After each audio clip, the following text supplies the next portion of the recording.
Okay, Chair, when you're ready, we are now live on YouTube. Thank you. Thank you very much indeed, Debbie.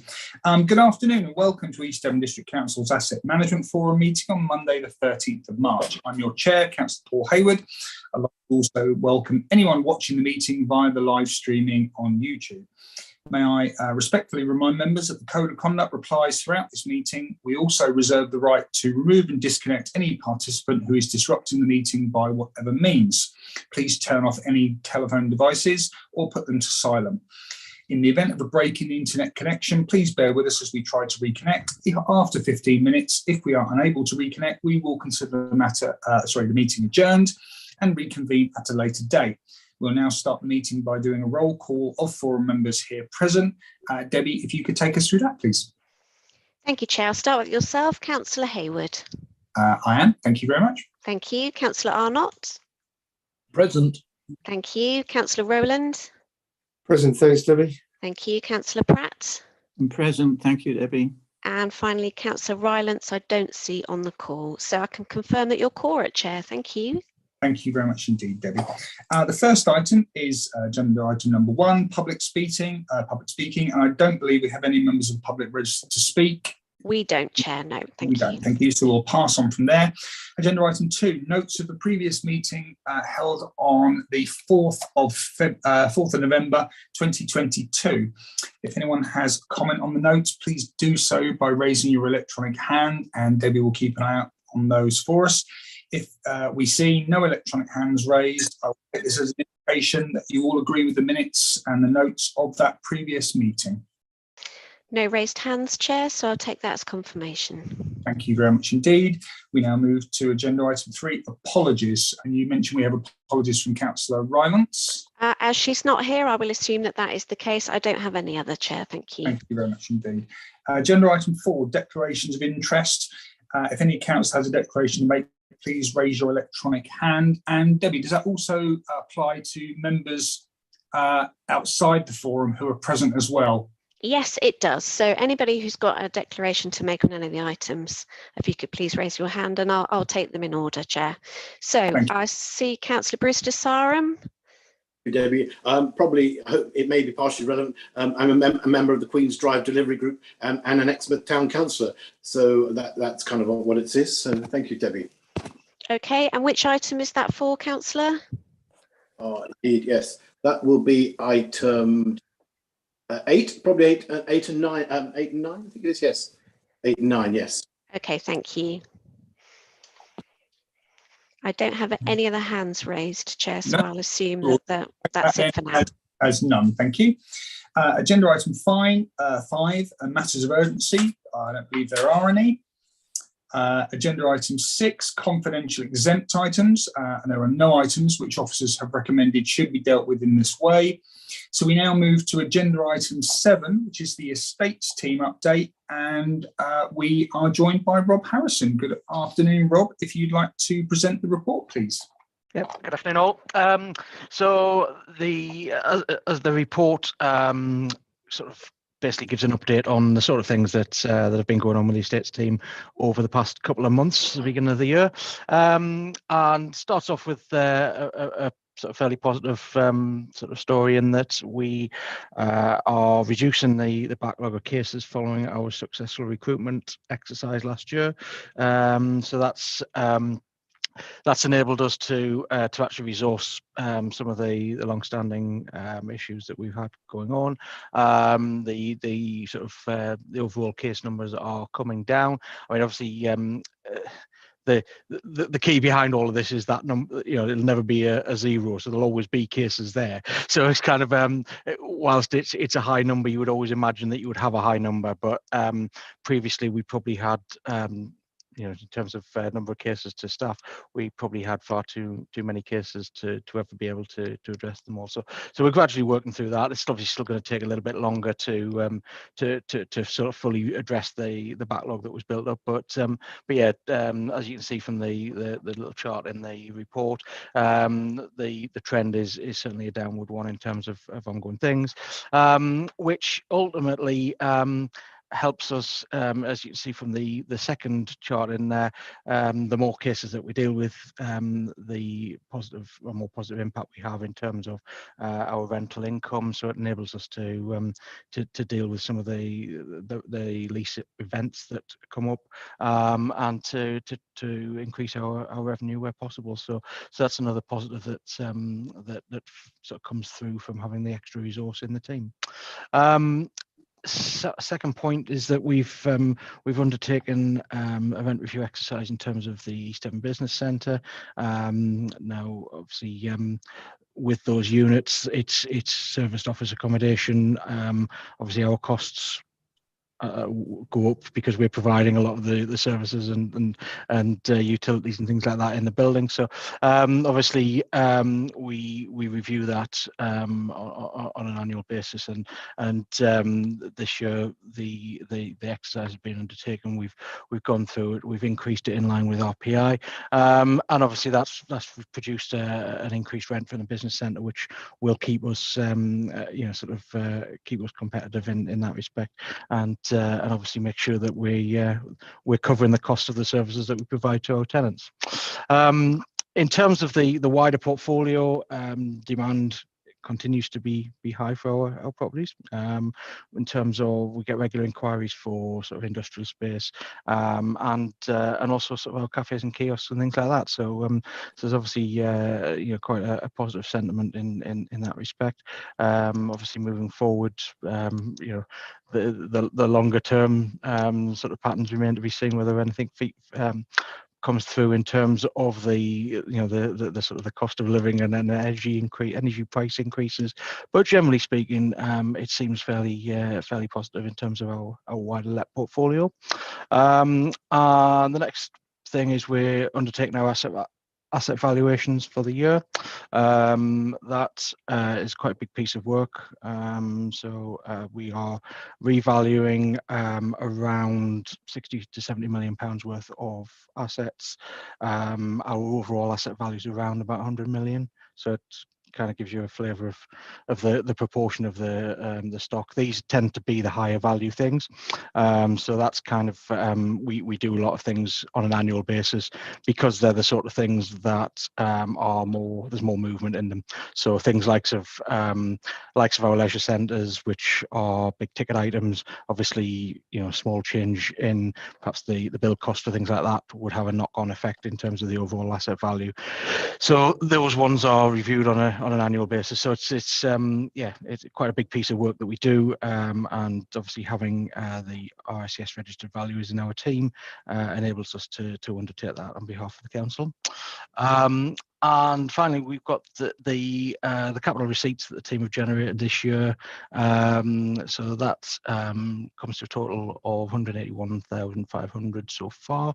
There's a few chunks of that in terms of, we had a couple of shared ownership properties where we sold a remaining share in. We had some little land disposals, kind of bits of garden land, things like that. So it's all it all sort of filters into that, and that's an overall total. But moving forward, again, with the sort of the added resource that we've got, we're looking at a more sort of a more targeted approach to that side of things, with a view to targeting perhaps poorly performing assets that we can then bring forward as a potential for disposals further down the line, which will enable us to dispose of those and perhaps avoid the perhaps an ongoing expense with a poorly performing asset. So that's our report. So if there's any questions, happy to field those. Thank you very much indeed, Rob. So I can see Councillor Pook from outside of the forum. Councillor Pook, the floor. Oh, thank you. It's regarding the rents. Are we now trying to get a market rent for all these for concessions and actual rentals? Or because, and this is, I'll accept anecdotally to a certain extent, but within beer, I'm often questioned about trying to get the concessions, changing the concessions on the beach, and there seems to be a bit of confusion about can they be passed on from family to family, or do they have to be re-rented? And as far as I understand, some of the rents are still quite low, even though Torbay Development Authority, I understood, did an appraisal some time ago to try and get to market rent. So I'm not asking for specifics. I wouldn't expect the specifics to be answered here, but in general, are we getting market rents for our places now? And when you've got things like concessions, can you clarify whether they can be passed on family to family at the end of their tenancies, or whether they should come out for retender? Yeah, so in the main, yeah, we seek market rent for our land and property assets. That's the principle that we work to. In terms of the arrangements for concessions, it'll kind of depend on the individual agreement, what it is. Generally speaking, most of the concession arrangements are licenses. So licenses are personal, they're not normally transferable. So at the end of a license agreement, then people wouldn't be able to, they wouldn't be able to give it to somebody else or transfer it to somebody else. It would be a case of kind of, approaching us, and then it would be a case of looking at whether there's something that there's demand for, whether it's something that we want to offer back to the market, whether it's something that we enter into a new agreement with somebody else or with the existing people or their family. It would all, it's circumstances really, Jeff, I think is probably the key. But yeah, if there's a particular agreement that you're interested in, then by all means let me know and we'll answer any questions on that. But generally, as a principle, licenses aren't normally transferable. Okay, well, thanks very much, Rob.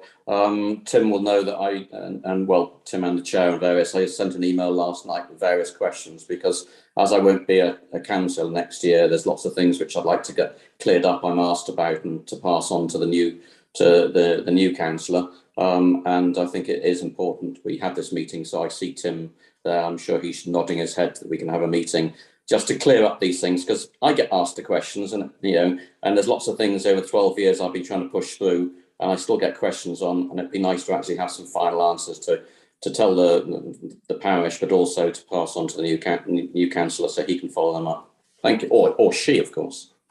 Thank you.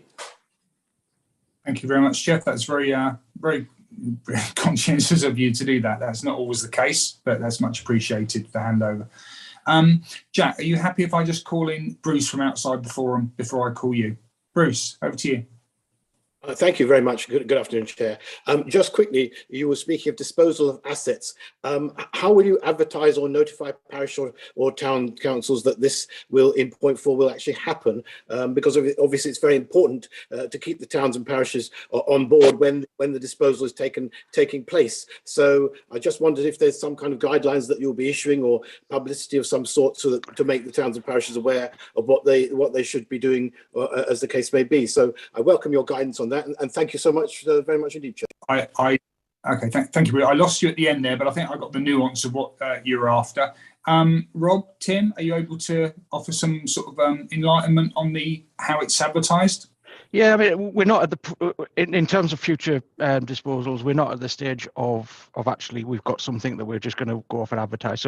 So if the idea would be that we'd identify things that we felt potentially are poorly performing assets, we bring them back to probably through AMF in the first instance, and then we'd probably, assuming that they're fairly major things, we'd then take them on to Cabinet from there with a view to getting authority to dispose. So that would be the basis of it. So there'll be a consultation process. It's not a case that we've got a pipeline of things that we're about to get rid of without telling anybody. Thank you, Rob. So I think the takeout from there is, for all the members here, both in the forum and outside, is you all read the Cabinet papers, you all read the council papers, and if there is an asset on there that you think might be relevant to your town or parish councils in your patch, that's what ward members are for. Is we disseminate information on behalf of the district council via our own networks. So I think that's thank you, Bruce, for that question, and thank you, Rob, for the answer. Jack, over to you. Thanks, Chair. Thanks, Rob, for your report. If I can talk about the caseload at the moment, it's great to see that the 2 vacancies have been filled and the caseload number is coming down. I just wondered, without putting you on the spot too much, what is the oldest case that's outstanding? And is it a case as well that the backlog is actually ring fenced? So you're tackling this in two ways, that at least the backlog is frozen and that can be tackled, as well as tackling new cases that come in based on their priority, rather than just dealing with a backlog. So the backlog. So the number of cases and the backlog, that's everything. So that's including things that are in the future as well. So there's stuff coming down the line there. So our workload is informed by, so our case management system populates based on lease events. So in terms of our landlord and tenant work, the system will flag up that we've got rent reviews or lease renewals due in the next 12 months. So there's a number of things that are in that list which aren't due yet, but are there to allocated to a member of the team. In terms of the oldest case, I think it's probably one in your patch. It's probably the Moradunham in Seaton. It's probably the oldest case on our book. But whether the less said about that, the better, probably. But I'm gonna stop you there, Rob. I think is. No. But that's something that's been rumbling about a long time. But yeah, I think in terms of cases, you know, they're generally not, not like sort of years and years old, but we do have quite a volume of cases, and obviously a lot of things become almost annual events, if you like. So things like we have some relatively short-term agreements, so you renew them and then they're due again later in the year. We have some things which we've got, our industrial estates are generally on a 3-year review pattern, so they come up every 3 years. So it's things that are regularly coming around. So the workload itself, continues to populate itself, if you like. But generally speaking, we've tried to target the older and probably higher value things, where we've got garden licenses which run from year to year, and until determined, and we've probably looked at those and said, well, we'll tackle those when we've got greater capacity. The things that are bringing in a commercial rent, then obviously you want to tackle them as quickly as possible, so that you can you can ensure that we're getting the best return that we can from them. So it's that kind of prioritization is probably the way that we tackle it, really. Thank you, Rob. I think is that okay, Jack? Thank you. I think it's reassuring to know that for any outside observers or anyone watching the meeting who obviously has access to the papers, it clarifies that that case file isn't simply 349 open cases. That's future cases that you've yet to earmark to officers. So that's very reassuring, and that there's a decreasing trend. I think it's evident there's a decreasing trend. So, in the absence of any other members, I'm just checking my list here. I don't think there's any others. So in the absence of any other speakers on this matter, Rob, thank you very much for your report. Can I put it to the forum members that the recommendation is that the members of this forum note the report? I'll propose that from the chair. And again, can I seek a seconder on that? Thank you, Jack. Oh, thank you, Jeff. Jack just pictured. Oh, do you want to speak on this subject, Jeff? No, okay, thank you. I take that as a no. In which case, then, could I ask members to vote using their buttons? Green tick for yes, red cross for no, and Debbie will tally the votes for us. Thanks, Chair. So I have full agreement on that one, Chair. So that's carried. Thank you. Lovely. Thank you very much indeed, Debbie. So we now move to agenda item number 8. Which is a report from Alison Hayward on the Place and Prosperity Team update. So Alison, over to you. Thank you. Thank you, Chair. Good afternoon, everybody.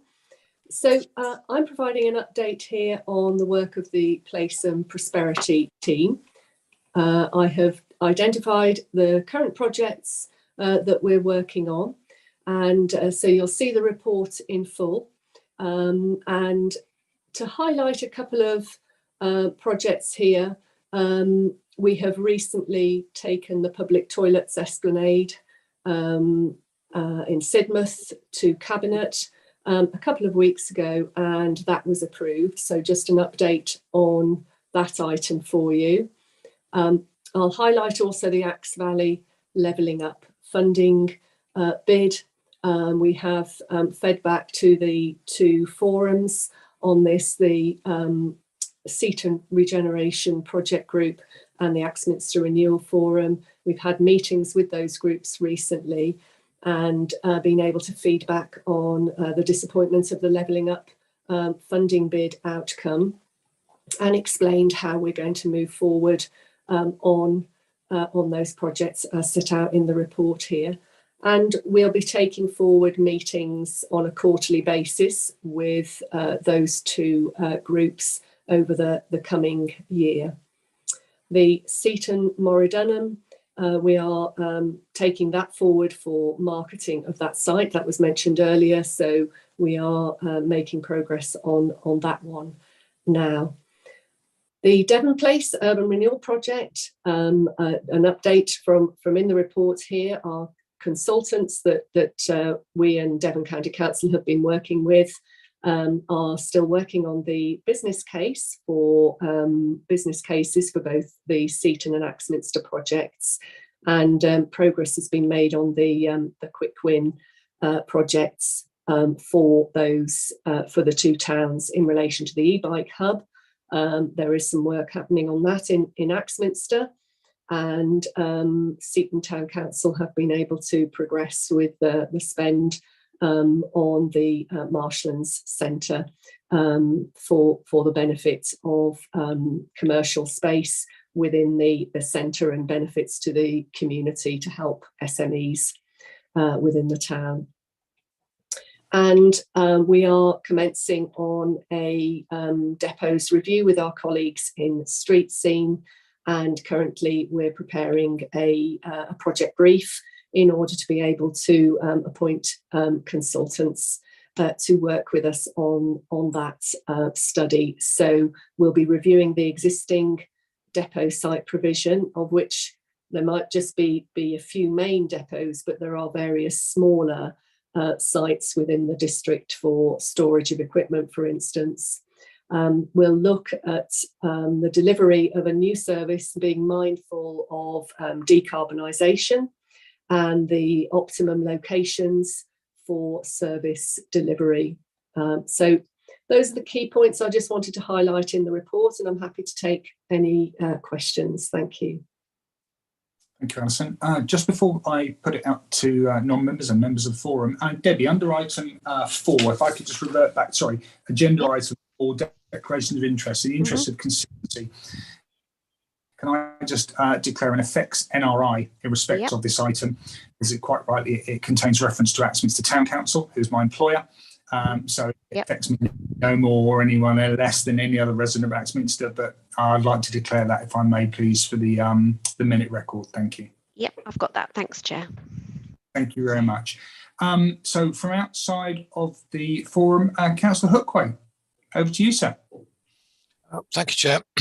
And thank you to Alison for her report. I just want to talk about the Devon Place Urban Renewal Project. I was asked by Cabinet to attend, as I'm not a Seaton member, obviously, or Axminster member, or member. Alison's report is absolutely correct, and it was a starting point, but from my portfolio's perspective, I found it a rather limiting project, because I believe there is considerable need to increase tourism and its potential, and the numbers of visitors that are visiting the area, particularly Seaton. There is also part of the project also concerns the coast and country project run by Sidmouth Town Council, which is IRF funded, and I'm involved with that as well. And so the point, I'm not going to pose a question really, but I'm just saying really that I'm interested in this. I'm grateful that it started. It's a useful vehicle to get conversations going, and I would like to request permission from the chair of this group and members that I carry on doing that and see if we can deliver some positive gains through tourism, particularly for Seaton. Thank you, Chair. You, Councillor Waite. Certainly from myself as the chair of both of the forums, I'd always keep a seat at the table for you. Your insight and input is extremely valuable because of your portfolio role. Again, in the interest of fairness, there are people in both communities who felt that the project place outcomes didn't deliver as much as they could, and I think it's fair to say from every participant that's a harsh reality of life in local government. The aspirations and the projects planned, they're ambitious, they're far-reaching, but they need cash, and that cash is beyond the capability of the district council and certainly the town and parish councils to most part, and even the county council, which of course is a £1 billion authority. Even they can't do much because this is the world we live in. So we consistently keep a lookout for national government funding. But as has been pointed out many, many times, you've got to be in the game to win it. And the time frames for these grant funds is so constrained that sometimes you get barely 6 to 8 weeks to respond, and 6 to 8 weeks to respond on a multi-million-pound project is not long at all. So I'm grateful to all the officers and the Hardesty Jones and their staff and all the town and parish councils and all the external members for engaging and giving us this schedule of projects that we could move forward for, and some quick wins, because they will have some tangible benefits to both of those communities. So thank you, Councillor Hookway. Yeah, and thank you for attending.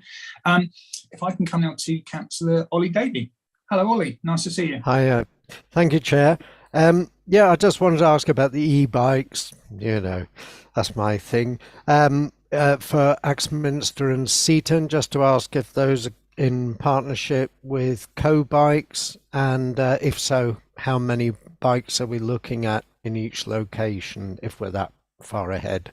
Thank you, Alison. Over to you, Alison. Okay, thank you, Councillor Davey. Unfortunately, I can't answer the detail of that question. I don't have that information. These are projects being taken forward by in relation to Axminster, being taken forward by Axminster Town Council. I understand it is a project that will be close to the railway station. So I don't know the partner organisation for that. Whether Councillor Hayward with his town council hat on might be better placed to answer that than me. But certainly with these kind of opportunities, I mean, the Axminster one has been led by the town council working with the Chamber of Commerce, partnering up with Network Rail, and you know, seeking the best outcomes in terms of delivery of what they can do for the town in relation to provision of e-bikes. And the Seaton one is at an earlier stage, because that's just looking at this stage at a business case in order to be able to provide an e-bike hub within the town.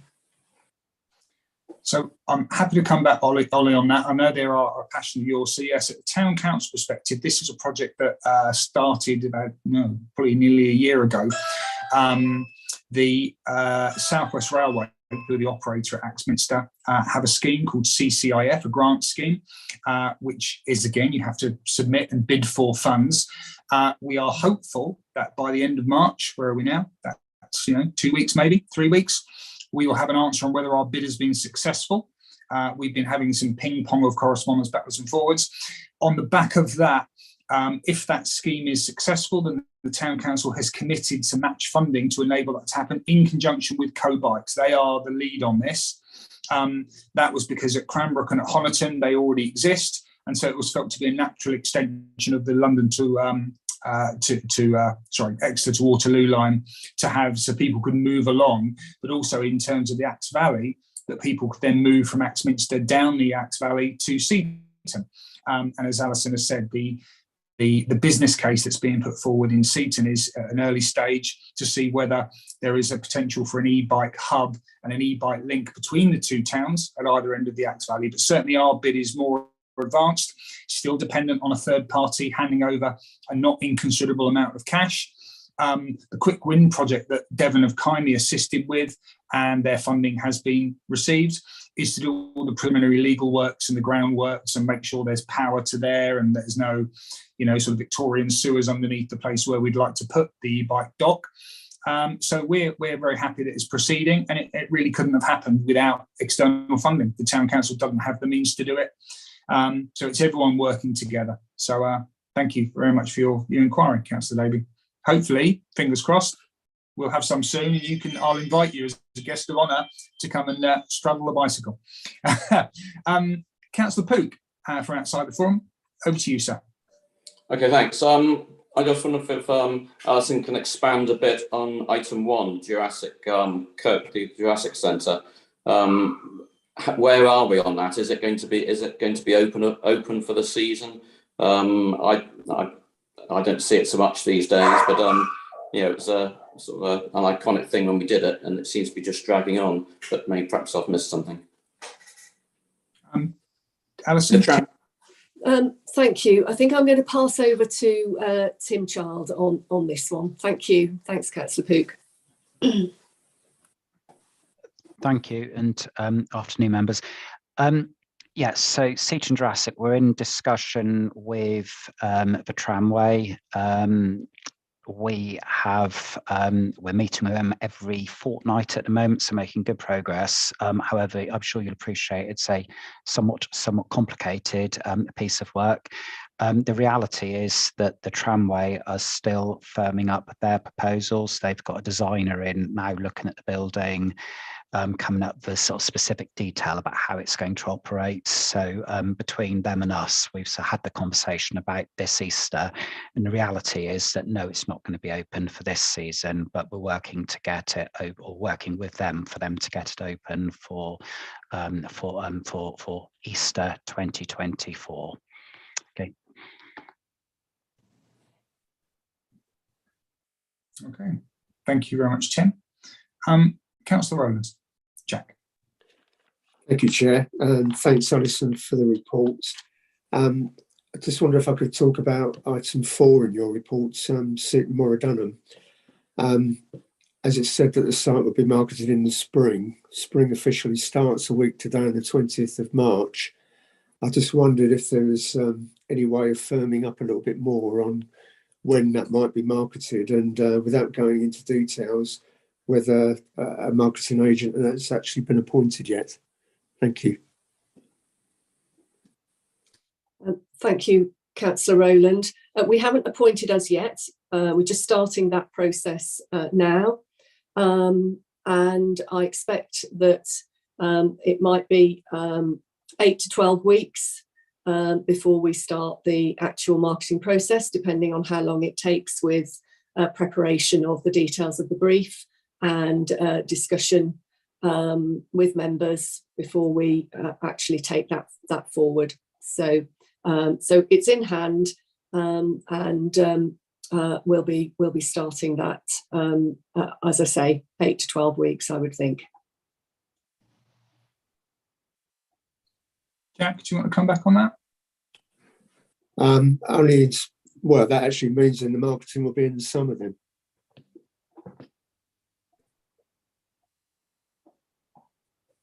Is that a fair statement? Well, we'll be commencing that as soon as we can.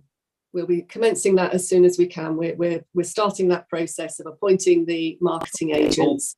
I don't want to sort of preempt the time it might take for them in preparation of a brief once we have selected the agent. So, but I'm hoping it will be closer to the 8 weeks than otherwise.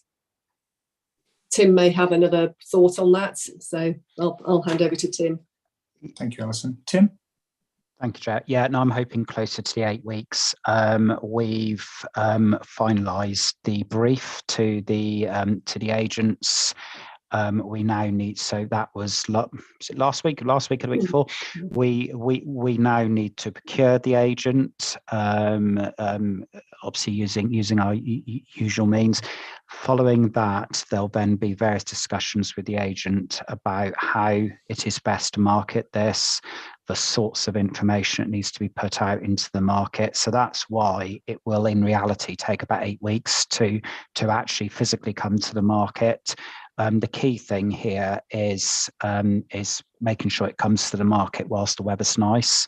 So yeah, I think Councillor Rowland, yes, it is probably summer now, or early summer rather than spring, for actual go live in terms of the marketing, but it still enable us to market the property when the weather's nice. But certainly please be assured there's lots of work happening and will need to happen before we can physically have that property advertised. Yeah, it's slightly more complicated than a house where you can sort of instruct an agent and the following day it's on the market. And there'll be updates to members during that 8 week period as to some of the detail. Right. Thank you, Tim.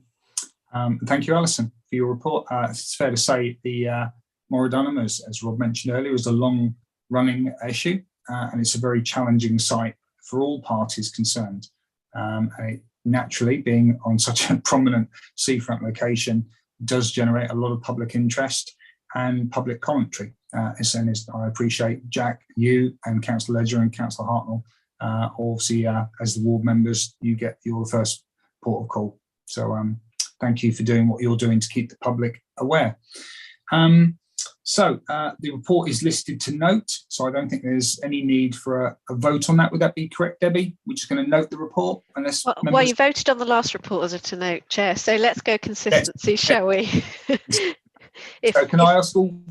Sorry. So yeah, forum members, if you can use your green tick or red cross on the recommendation to note, please. Thank you. Thank you, Debbie. We must be consistent. Were you formally moving that then, Paul, from the chair? I will. Thank you very much, Jack. Thank you. Okay, Chair, so that's carried. Thank you very much. Thank you. And people say councils are overly bureaucratic. I don't know what they mean. Moves hair. Okay, so now we move to agenda item 9, which is progress in placemaking, and we welcome Jerry Mills to present to us. Hello, Jerry. Thank you for joining us, and the floor is yours. Thank you, Chair. Thanks, Debbie. Chair, very short report in the first place, really just an update on where we are. So you're aware of the consultation. You attended one of the sessions that I recall in Ocean last summer. So we've moved forward following council approval on the 7th of December to award us the budget, and following a tendering exercise, desktop exercise through the Crown Commercial Framework, we're proposing to appoint WSP. That's subject just to a contract being drawn up and a pre-commencement meeting. I set out the next steps there just as a reminder, Chair, that whilst the process might seem terribly long, to have done the consultation in such a compact way over the summer, over 12 weeks really was quite an achievement, and the support from the public was really very, very strong there. So really where we go from there is that we will appoint the consultants. We've set out a timetable which we will refine in due course, but we would be looking to bring forward our first meeting with the placemaking group in the summer of this year following the elections. Just other items just to note, Chair. So planning application for the tables and chairs on the Strand, which ceases in September of 2023, has now been submitted, so that can be extended then for a further 2 years. The leases have been issued by legal services and by the asset team, and well done them for getting it done so promptly. 2 have been returned to date. However, unfortunately, they weren't witnessed and signed correctly, so they've had to be returned. All of these things do take time. So to be fair to Rob, this one bounces back in his to-do list, whereas in fact we'd hoped we'd just taken it out of the to-do list. So in regard to Queen's Drive specifically, Chair, the update for the concessions for the season has been extremely good, as has been the feedback from the providers. At the minute, we have 3 leases have now been returned, and we're chasing the remaining 2. So again, there's another 3 that have come off the to-do list, with 2 that we're just chasing up through legal services, which is great news. Planning consent for the fitness area at Queen's Drive, which expires in July 2023, has now been submitted via the planning portal, and legal services are now progressing the lease with LED. The event space, Chair, was marketed as we agreed at the placemaking group to see if we could get a reliable operator. Reliability has really been the core issue here, Chair. Unfortunately, we've had no takers. We've done some further marketing through social media, but there has been little interest. And we also have to bear in mind that the interest that's shown has to be compliant with the planning consent that we have for the site. But we're working on that with our colleagues in Streetscene. Planning application for the Strand tables and chairs have covered off. Good news on levelling up. I know Alison's news wasn't great, but the bid, which was led by Devon County Council, secured 15.8 million for the road at Dining Way and the Destination Excellence / Gateway project, which we're waiting for a letter of offer from government. There's been an initial inception meeting with the Department for Transport, and the first step was to mobilise the project teams, and briefs have been issued there. For Dining Way, County Council are commencing the land assembly in the first instance and have instructed their land agents. For the Exmouth Gateway, the initial task will be to confirm the designs before commencing a public consultation, which as part of that, we need to also review our stakeholder list, because we now have the agreement of the people who took part in the placemaking consultation that we can consult them, as this is also a placemaking issue. So just to stress for you, Chair, there will be a public consultation, and then there will be the statutory through the planning process there as well. So people will have lots of opportunity to have their say. Chair, I have nothing further to add. It's just a report to note. Happy to take any questions. Okay, thank you. Councillor Sarum. Bruce, do you have a question? Yeah, just a couple of very quick questions, Jerry. Firstly, I think that was a very positive report, and I think it's really good that the Cabinet were able to release the funding, as you mentioned. I just wanted to ask, under this next steps, you touched on maybe further consulting. What will be the sort of the format for the next consulting? And do you believe that implementation can take place in 2024? And I understand the budget constraints. So those are my very brief questions, and I thank you for this opportunity allowing me to say that. Thank you, Chair. Thank you, Bruce. Jerry, happy to come in on that. I would envisage that the consultation will probably follow a similar exercise, maybe not just quite as labour intensive and not so much of the open forum, but more of storyboarding and online consultation. Remember, the agreement was that the public would have their say following the placemaking group members having their say. Okay, so we've done that part of the consultation. This will be consultation on the design. So similar to the Gateway, we will have a scenario where there will be public consultation, people will have the opportunity to have their say, and then there will be statutory, assuming we were going to actually construct something or build something, okay? But it's very, very important to understand that we will go back to our stakeholders and to the placemaking group. This is not a decision that has been made. This is a process that we're in. Bruce, you had another question there. Sorry, forgive me. About I know the budgetary constraints, but do you think, Jerry, that if we push ahead, it can actually be done by 2024? Because I mean, that would be a tremendous result for Exmouth residents and our visitors if you can actually achieve that. I think we'll begin the process, Chair, in 2024. I think it will be an ongoing process. I would envisage that this placemaking plan will take between 5 and 10 years to develop or to deliver in full over that period of time. So just to be clear, this is not a 10 items on a list, and when the 10 items are done, placemaking is complete. Placemaking is iterative. It's an ongoing process. So just to assure members that this is not a hit and run where we spend lots and lots of money and then run away from it. This is a process, and we will keep this one. We'll keep this one moving forward. So certainly commencement, Bruce. I'd love to be able to say I would have it all done by 2024, but then I'd be out of a job. No, well, I mean, we just try and be positive about it because, as you're aware, Jerry, it's been a long, long time to get this far. So I thank you for your input, Jerry, and I really appreciate your response. Thank you, Bruce. Thank you very much, Bruce.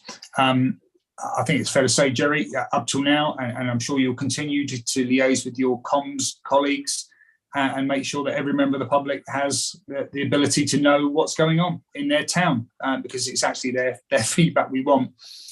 More than anything else, to make sure, because they've got to live there and visitors have got to visit it. So thank you. If you can continue as you are for your report. Jack, you want to come in?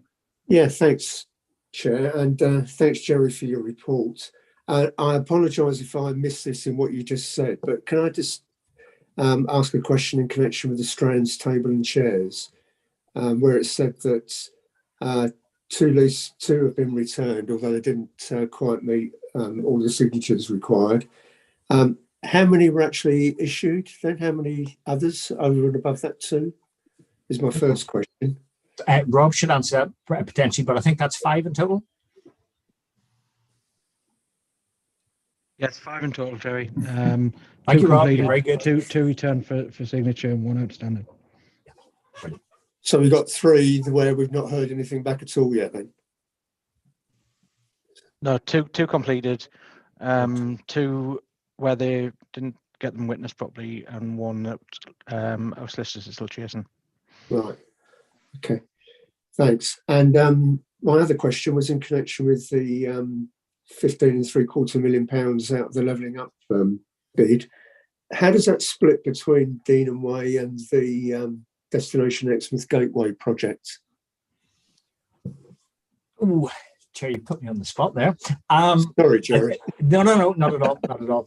I think it's 2.5 to 3 million. I think on the Gateway, and the balance on Dinan Way. You'll appreciate that that's the more capital intensive one. But I can actually send those figures, Chair, if that suits the group. That'd be very helpful, Jerry. Yeah, apologies for not having that to hand. I suppose I was just concerned. Oh, sorry. Sorry, Chair, the figures that Jerry just communicated are in line with my understanding as well. So Jerry will firm up the exact figures, but yeah, it is broadly within that range. Thank you, Tim. Jack. Yeah, thanks. I suppose knowing how construction costs have been escalating recently, I just suppose I'm concerned that when those costings were done for Deanham Way, that they could quickly escalate, and we could find there's nothing left in the pot for the rest of the project. But hopefully that won't be the case. Thank you, Jack. And again, speaking from Axminster Way, where the saga of our relief road and the cost of it seems to add noughts on the end at every opportunity. I entirely take what you say. Councillor Davey. Ollie. Yeah, just to add to what Jack was saying, that was also a concern of mine, Jack, and I did query this with one of our county councillors, and he did assure me that the project has to be delivered in full. So he said we can't just build the road and not do the rest of it. So I don't know how they'll do that, because I agree that the 15 million looks good now, but with increasing costs it may not be. But I think they would just have to provide the whole package, but somehow manage to scale it down somehow, so that it still came in budget, or find some more money from somewhere, I suppose. Thank you, Ollie. And ever is it thus? Make it smaller, or get someone else to cough up for it. Jerry, thank you very much for your report. Naturally, for all of us here, we're all disappointed that the Axe Valley bid, the Levelling Up bid, didn't proceed or didn't find favour. But on behalf of East Devon, I think it's fair to say from this forum, thank you to DLUC for agreeing the 15.8 million for this project, which will have profound benefits on Exmouth. And thank you to all the officers who put in inordinate amount of time on both bids, because that's what it's all about. Thank you very much. So, Debbie, are you? There's no other hands up that I can see. Are you happy, in the interest of consistency, again, big smile, to allow us as a group? I'll happy to propose that we note the report. Okay, Chair. So members of the forum, if you could just indicate with your green ticks if you're in support of that, noting the report. Just give that a few moments. Yep, we've got a majority, so that's agreed. Thank you, Chair. Brilliant. Thank you very much indeed. So that was agenda item 9. We now move, Jerry, you're back on again. This is agenda item 10, development of the Place and Prosperity Framework. Over to you again. Okay, Chair, again, just in brief. So we previously had the Council's commercial investment framework back in February of 2019, and Council then approved a potential investment fund of £20 million.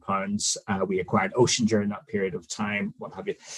With the new administration, they felt it and made it very clear that they thought that the approach should be revised and include the aspirations which are set out at 1.3 in the report. We've had a lot of things happen since then.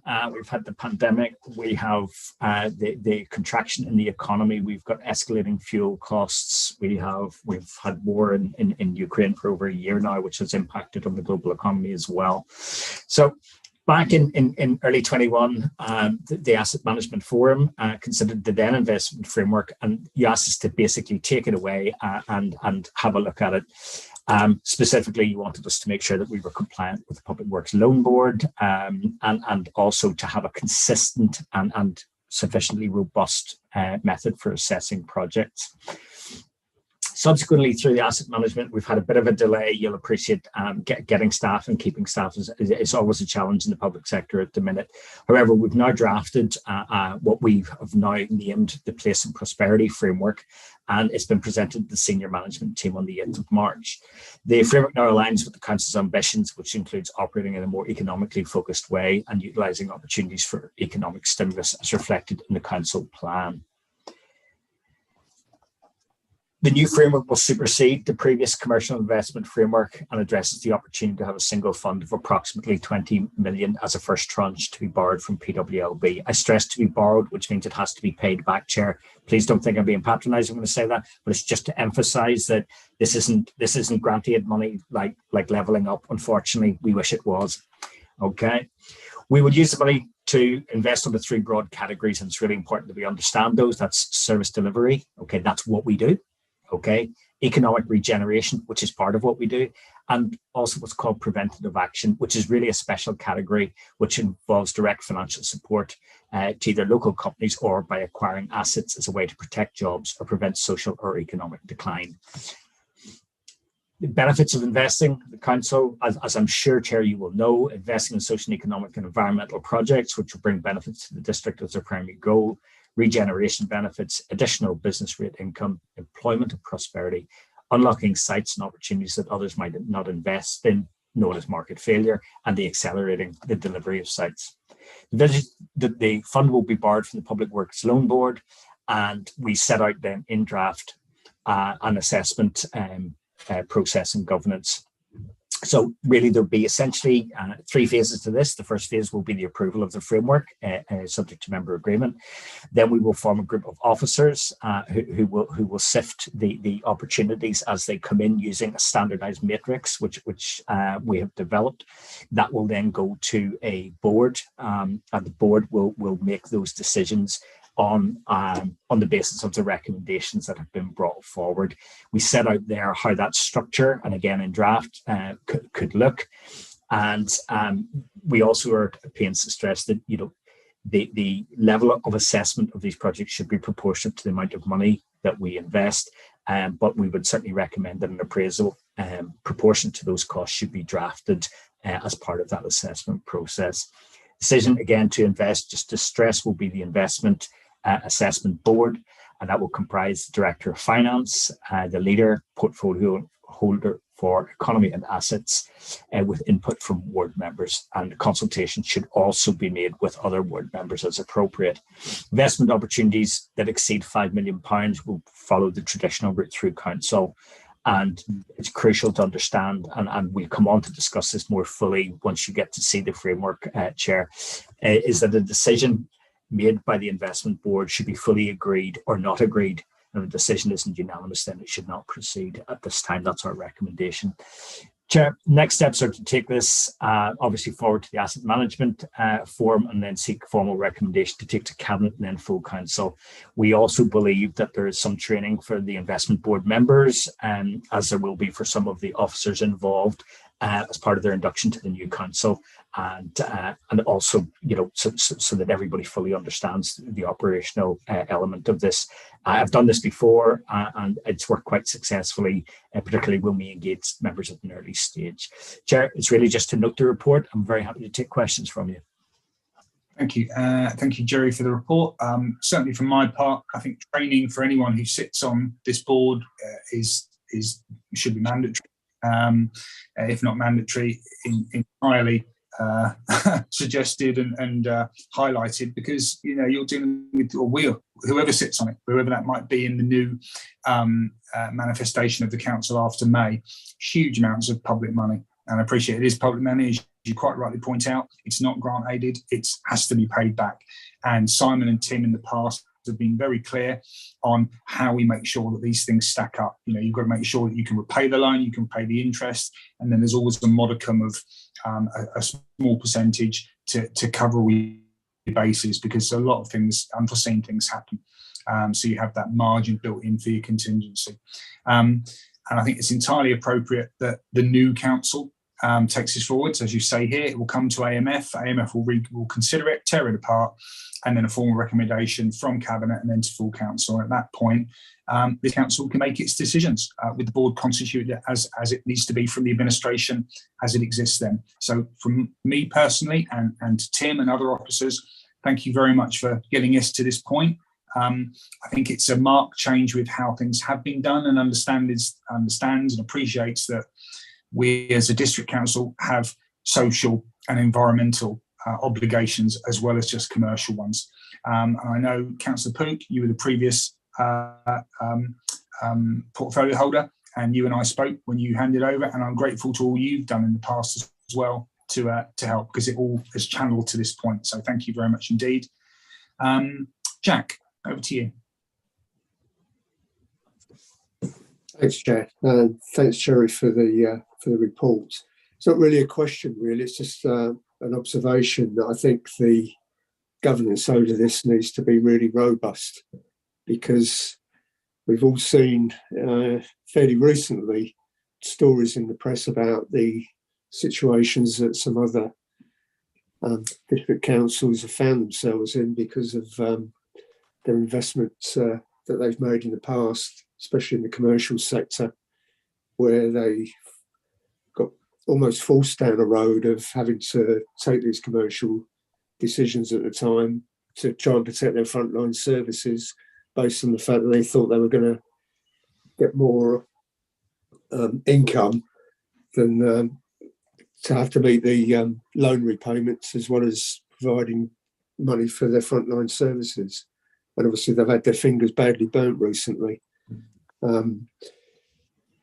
Having moved to this area from Woking, that is one of the authorities that has found themselves in serious financial trouble now. And I had nothing to do with that. I wasn't involved in any local politics at the time in that area or on the council. So my hands are clean in that respect. But I know full well, having first-hand knowledge about why they did get into that situation in terms of what they were trying to do with the town centre. So I'm really pleased to see this, because I think the governance over what we're doing is going to be robust, and obviously we won't fall into those same traps. So thank you, Chair. No worries. Thank you very much, Jack. And as a former resident of Slough, I know all about that. They're another casualty of a similar thing. Nick, over to you, and then Ollie afterwards. Thank you, Chair. Thanks, Jerry, to his report. I'm going to talk, really question this about culture and also leisure. As you know, the leisure strategy has been introduced recently, and we've discovered that there are significant issues with assets that are used for leisure. And we need to think about how we're going to maintain those. I'm also, in terms of culture, getting a lot of pressure from event organisers about supporting or by giving us a financial subsidy to events, and these events will have a direct economic benefit to the towns that they take place in. So what my question is A, are we, and when we think about perhaps regeneration, are we talking about leisure facilities, or and if we're talking also about preventative action, are we talking about using a small amount of funds, not large amounts, a small amount of funds to encourage activities and festivals in particular in our towns, which will generate economic activity. Is that the sort of thing that this forum is thinking that this new framework will be useful or not? Thank you, Chair. I'll bring Jerry in, but I mean, my thought process on that, Nick, is this is more capital investment in infrastructure and assets. The things you've mentioned are eminently sensible. But I don't think they'd fall under this particular fund, being the next generation or the next manifestation of the CIF. But Jerry, would you able to come on that? Chair, I'd be inclined to agree with you. I think largely on the capital side, revenue would be an extremely large event. If we were looking for revenue funding to borrow money from PWLB, would be my take on it. So I would think that it will be for capital investment purposes. In terms of leisure, like everything else, I've tried not to be prescriptive in developing the framework. The framework is the process by which we will take projects forward. I haven't provided, and forgive me if I use the term, I don't mean it in a negative way, but I haven't provided a shopping list of hobby projects or projects that officers like or don't like. I've given examples of ones that you may be able to relate to because they've been around for a long time. But our job is to provide you with a standardized framework, a robust method for assessing how we would evaluate these projects to access PWLB money. The actual activity plan, the delivery of this will come forward once we have the framework.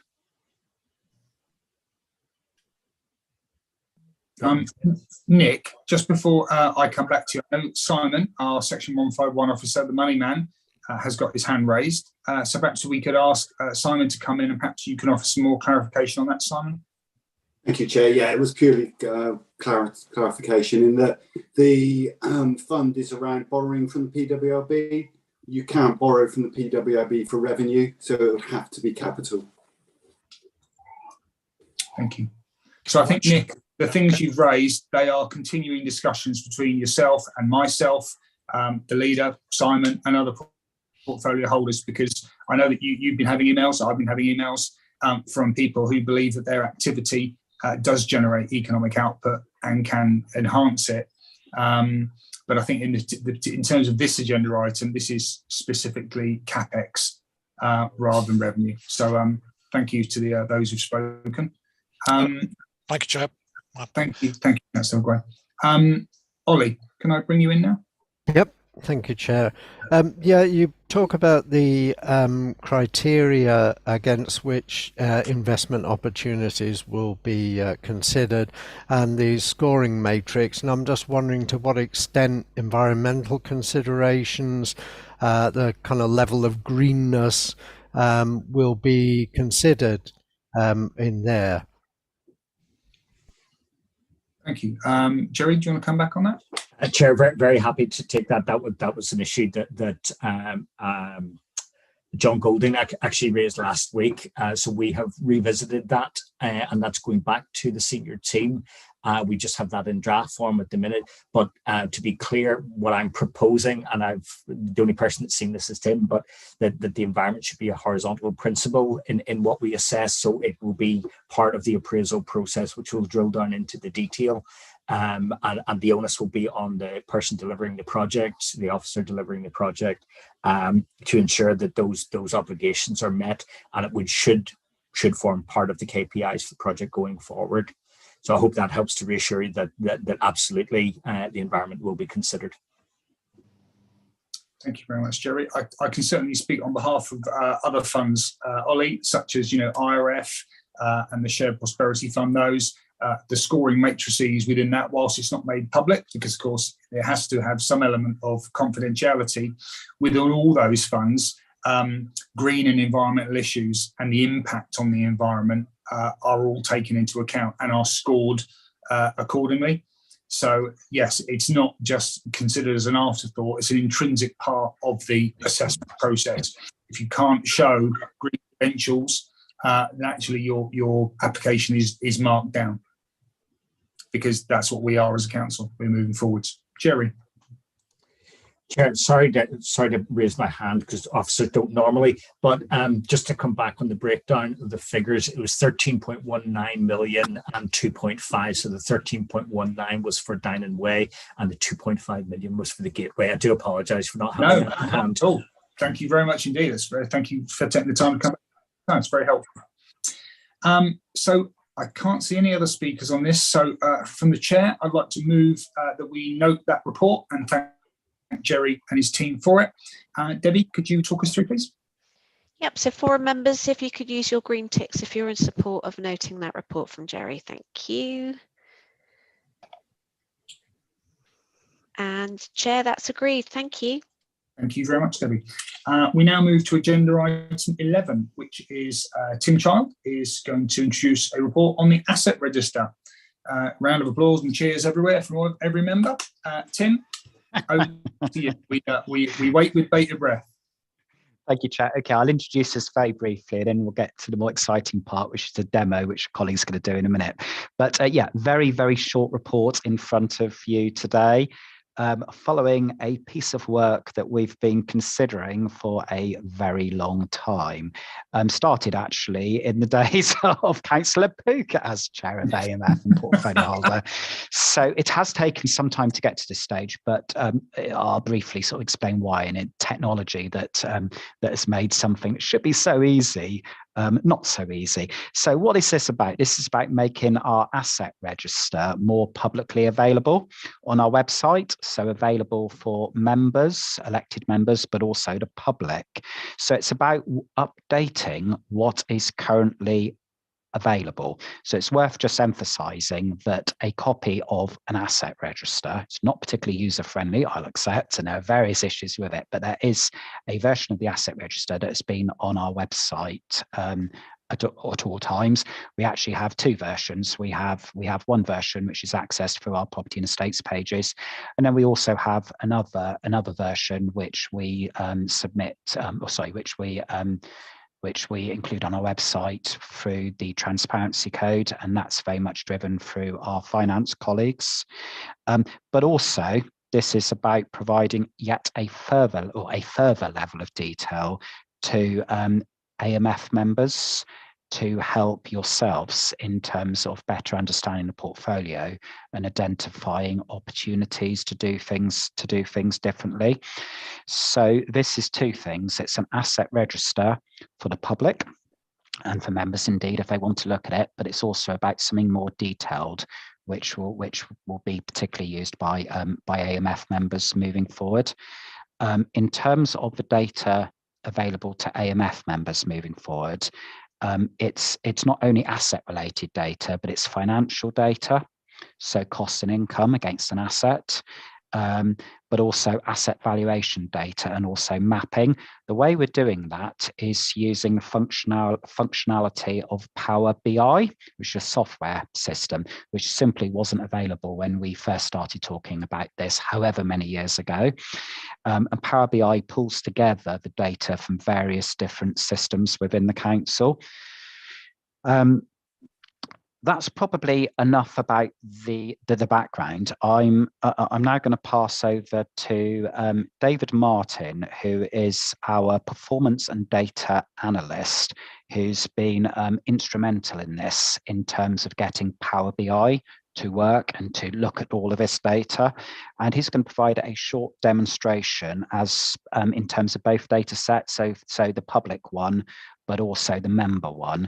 And he'll also give you a bit more information about how he got to this position. So if I can please pass over to David. Welcome, David. Good afternoon. I am David Martin, Corporate Performance and Data Analyst. To work smarter and succeed, organizations need business intelligence capabilities more than ever. We need to make smarter decisions and be efficient, effective, and provide value to our customers and residents. Microsoft Power BI is designed to enable us to achieve these aims.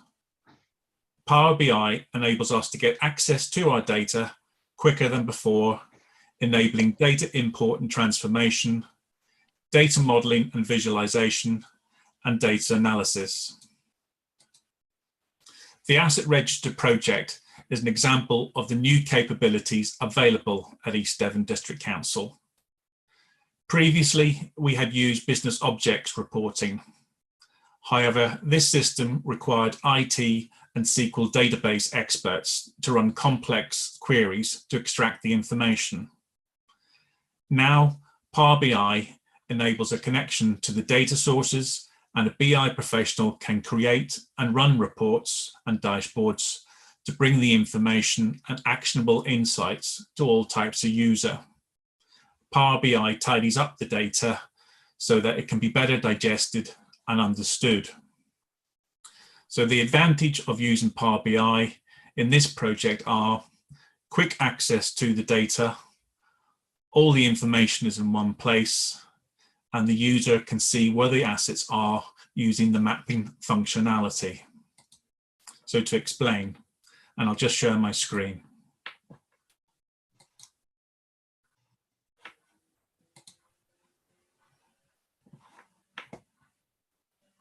Okay, so this project has involved extracting data from software, Uniform, eFinancials, and the IPF asset valuations, loading it into the data warehouse and making it ready for use by Power BI. We have been able to create the asset register report by aggregating the data into this table. So in this table, I've included the columns with the fields of interest. For example, sort of our reference, property type, address, asset description,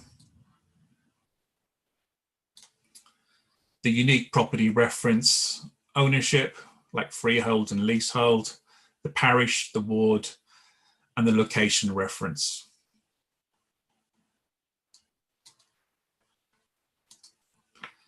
In this table, I've also included a summary of the count of the number of assets, the status, which will help for filtering, and also search capability, so we can go straight to the ward or the address. As an example, if I click on Axminster, this then changes to the areas in Axminster, as you can see. You can click on the information to drill down as well.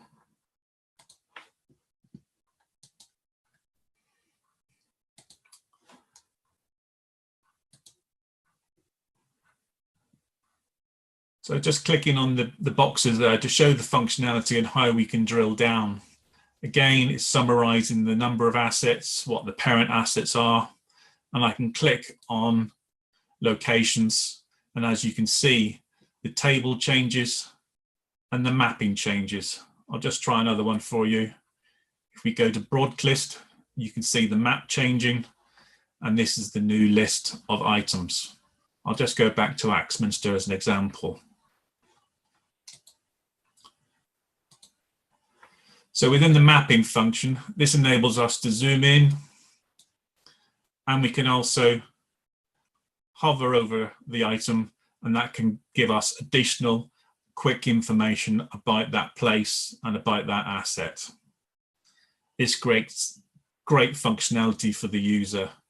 We can also filter by property type, for example, buildings. Again, you can see the information changing, or by the address, and as the asset type, or by the code. This is all intuitive and interactive. Just go to the valuation screen. So in this screen, it also gives us similar information. I've put it into a table with reference numbers, the descriptions, the valuation type, and also the valuation amount. So in Axminster, if, for example, we wanted to know what the valuation was for Popular Mount, we can see straight away that this has come to a value, and that helps the staff to interrogate and look for details. Just as another quick example, just carrying on, this is for the car park as well. Got the reference, and now we've put together the expenses and the income. This can also be interrogated by year. So you can see it started off in 2019. We can also click on, for example, the previous year, and you can see the items change.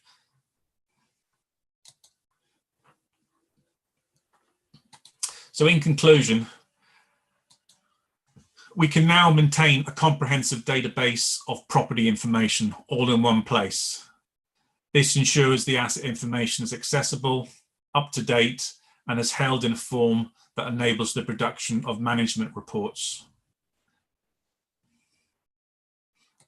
What are our next steps?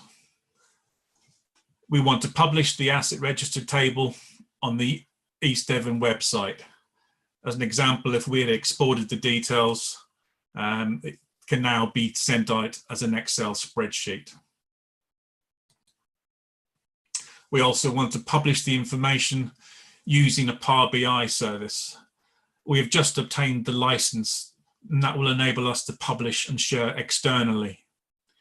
We aim to have a public version of the asset register with the table and the mapping functionality. A separate report and version will be for councillors. That will also include the asset register, the asset valuations, and financials. Thanks very much.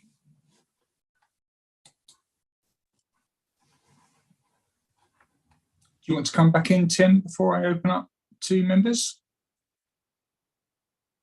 Yeah, just very briefly. So thank you, David. Really good demo. I think probably just really what I just wanted to clarify is, yeah, so just going back to what I said at the very beginning, 2 versions. So there'll be one version which takes the first table that we showed, but puts that into an Excel template. That would then go on our website.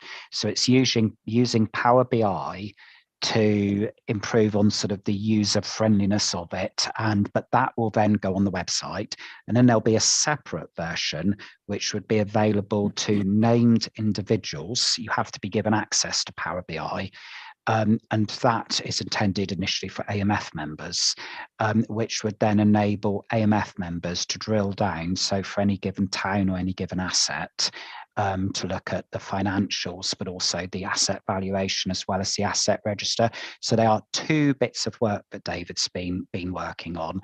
The first piece, which is the public version, looking at going live in April on our website, with the second version being the member version, we're looking at June, which fits in quite nicely in terms of sort of new AMF and post-election. So I really just wanted to summarise that.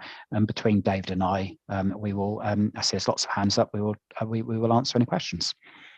Thank you, Tim. And I'm delighted to welcome Councillor Young to the meeting. Nice to see you, Jeff. And I believe your hand went up first of all, so I'm going to go straight to you. I'd just like to say how wonderful this is. We've been asking for it. I was on Asset many years ago with Jeff, and we were scratching our heads wondering what is an asset and what isn't, and now we've got it all in one place.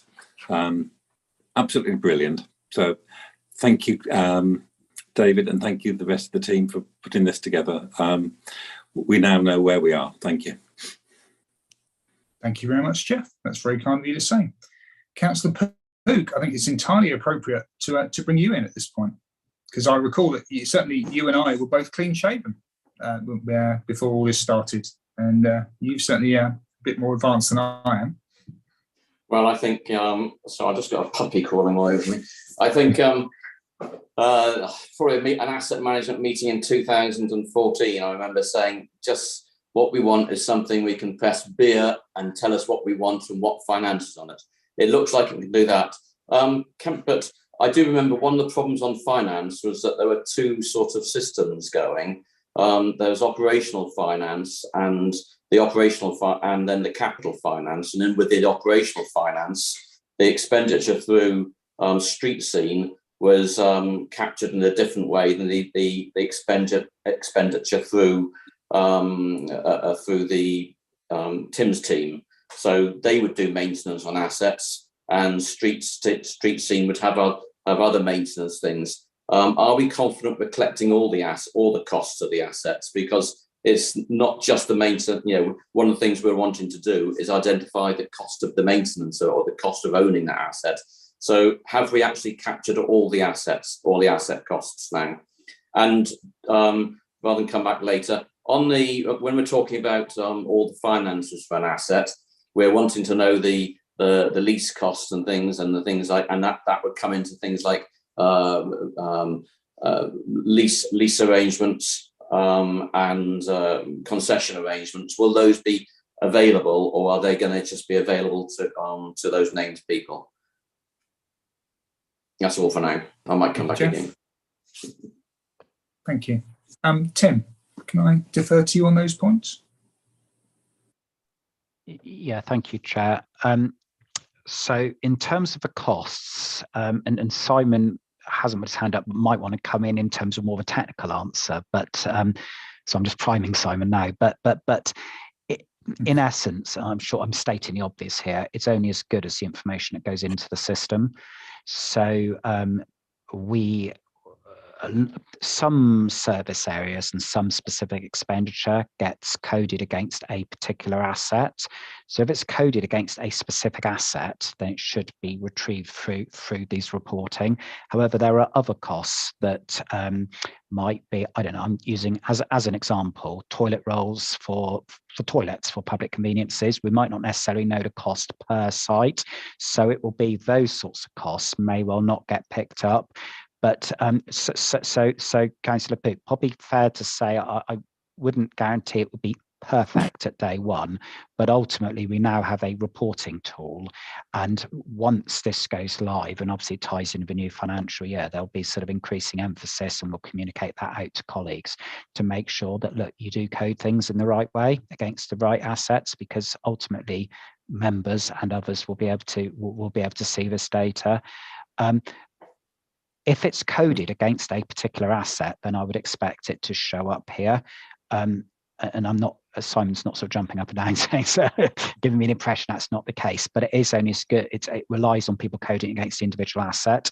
In terms of the asset register, so what the public can see, it will refer to assets, not the lease or concession details, because of course that's not really appropriate, it's in the public domain. So it will be an asset register rather than a tenancy register, if that makes sense. Yeah, I think I see that. And just going back to your costs, I agree that the costs are, toilet rolls are one thing, but if, when we came back to the whole essence of asset management start off with, we wanted to know what the cost of those assets and providing that service was. And they got to go together, because you can't provide the service without the asset, and there's no point having the asset if you aren't doing the service. And so it is important you have those things. And I'm not talking about toilet rolls do come in, but I accept they can't be individual. But things like, the landscape costs and things, it's important, because that's the whole reason for assets. So why are we maintaining these things costing hundreds of £1,000s if they aren't actually making them? They could be done in a different way. So, and I agree, I'm happy that it's maybe not there the first day. Well, I won't say I'm happy. I can accept it's not there the first day, but if we can have it the third or the fourth day, it might be quite good. It's there's no point capturing something and then at a meeting later on sort of saying, well, you haven't got that bit there, you haven't got that bit there. We've got to have all the information to make proper decisions. Anyway, I'll get off my horse now, because you'll get rid of me in about 2 months' time. Thank you. Thank you very much, Jeff. Thank you, Tim, for the clarification there. Simon, you've kept your counsel, so you haven't got your hand up, so I'll pass straight over to our other money man, Councillor Rowland. So I'm still laughing about Jeff's comment about getting rid of him, as though it was some. I'm really pleased to see this. I mean, it's easy to say, I wish I'd had access to this 2 years ago, because it would have really been really beneficial on a whole host of things. And in view of the next agenda item as well that we're going to be discussing, it's really going to help in that respect as well, to have this sort of level of information. So thank you, David, for finally getting this off the ground and up and running. And my question really is about the asset values. Is there an algorithm that would be in place that would automatically update those asset values? Or is it a case of having to go through at some point individually to update them all? Tim, are you able to come in on that? Chair, I think if I can ask if David's probably more likely than me to be able to advise on the technology. Will it update automatically, or do we have to do it manually? If we have to do it manually, that's not a huge issue, because the asset valuations are only done on a rolling basis and only once a year anyway. But so if David could perhaps come in on that, and then can I perhaps come back in regarding asset valuations generally, just to sort of manage expectations? Okay, the information is directly linked to the database. So once the database is updated, the information in Power BI will reflect that. So it's an automatic process. Thank you, David. Well, that's good. That's easier than I thought it was going to be. So that's good. That's the power of technology. Councillor Rennie, just I suppose you mentioned about asset valuations. This is not market valuations. So these are the asset valuations for some types of assets. In fact, for many types of assets, the majority of assets that a local authority holds, the asset value bears no resemblance whatsoever to the market value. So when we launch this to AMF members, there will be some sort of further explanation. What I wouldn't want anyone doing is looking at this and seeing that there's a figure against it and thinking this is what we could get if we could sell if we sold it, because that's in most circumstances not the case. So it's just about managing expectations there. But it's another set of data that you didn't have previously. So yeah. Thank you very much, Tim. Is that okay, Jack? Yep, thank you. Lovely, thank you. Well, we have no other speakers indicating their wish to speak. So thank you to David, thank you to Tim. You and I have had many conversations about this over my short tenure in this role. So thank you. And then, so what I'll do is I'll propose from the chair that we note the report, we note the demonstration, thank all those involved. Debbie, could you take us forward, please? Yep, of course, Chair. So members of the forum, if you can indicate with a green tick if you're happy to note that report and demonstration. Thank you. And that is carried. Thank you very much, Chair. Lovely, thank you very much indeed. We now move to agenda item 12, which is community asset transfer request, Land of Canaan and Land at Millcroft, Ottery St Mary. So we have Alison Hayward is going to present on this, on what is fairly, I think, a very new thing for us. So we look forward to hearing with interest how it's all going to pan out. Thank you. Thank you, Chair. Yes, this is the our first application under the procedure which was approved in autumn last year for the community asset transfer procedure. And so we have received an expression of interest from Ottery St Mary Town Council. So it's in respect of two areas of land, the Land of Canaan, including the car park area adjacent to it, and at Millcroft, a couple of verges. So I'll come on to those. They're indicated in the plan, in the report at section 3. So in line with the procedure, and I have attached in the report a link to the procedure which is on our website. So at section 1 in the report, there is a link to the procedure. And in line with that, we're going through the process of consulting with the senior management team, with ward members, and today with the Asset Management Forum. So what we're looking for, and we invite from yourselves, is your thoughts on the expression of interest that has been received. So in short, the proposal is to acquire the land as specified, and the Ottery St Mary Town Council would like to be able to use that land for community benefit purposes. They have some funds they'd like to invest. They want to explore the installation of electric vehicle charging points. This is at the Land of Canaan. Potentially installing a new bridge or a bandstand, a shelter, holding events, perhaps having a catering outlet at the site, and other uses. And in terms of the verges at Millcroft, if I can just take you to section 3, to the 2 plans. So looking at item 2, the verges at Millcroft in the report, the land in question, which I have now had confirmed by the Town Council, is the 2 northernmost plots of land there within the red box. So they are just as you turn into Millcroft on the left and the right hand side. So the vision for the Town Council is to be able to ensure that there's a green and open community space within the heart of the town and that people can explore the town from there. In respect of the verges, to ensure that they can offer improvements, enhance the wildlife there and improve biodiversity.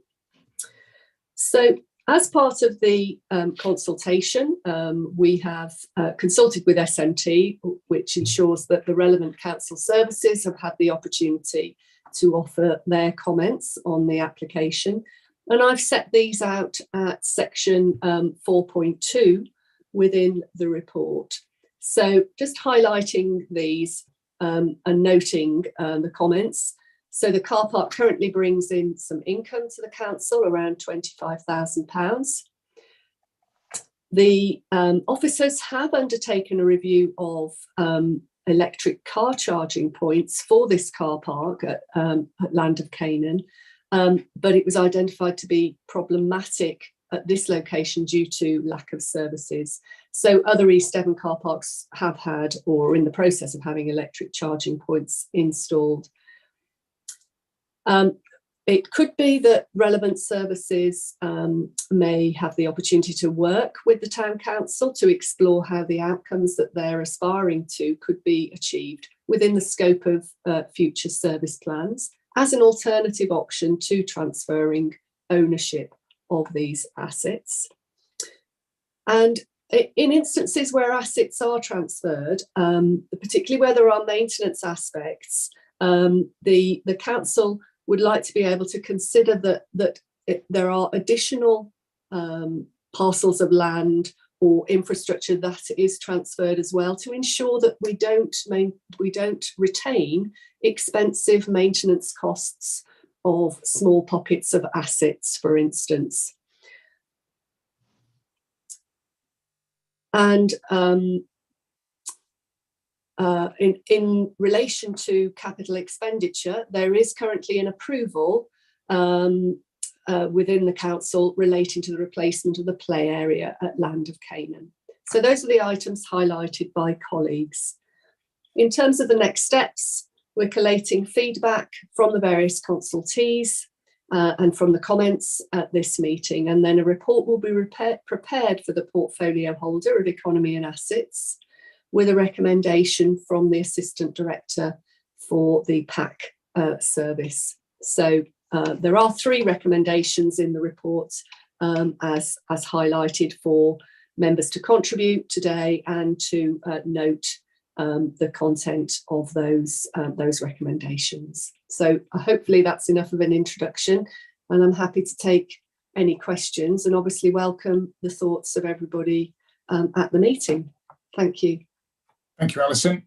Just before I bring people in, Debbie, I hope you don't mind. I just have to step away for about 30 seconds. So if you could, everyone just hum for a brief moment, banging on the door. I'll be back in a second. My apologies, everyone. Okay, Chair, we'll take a short break. Bear with us.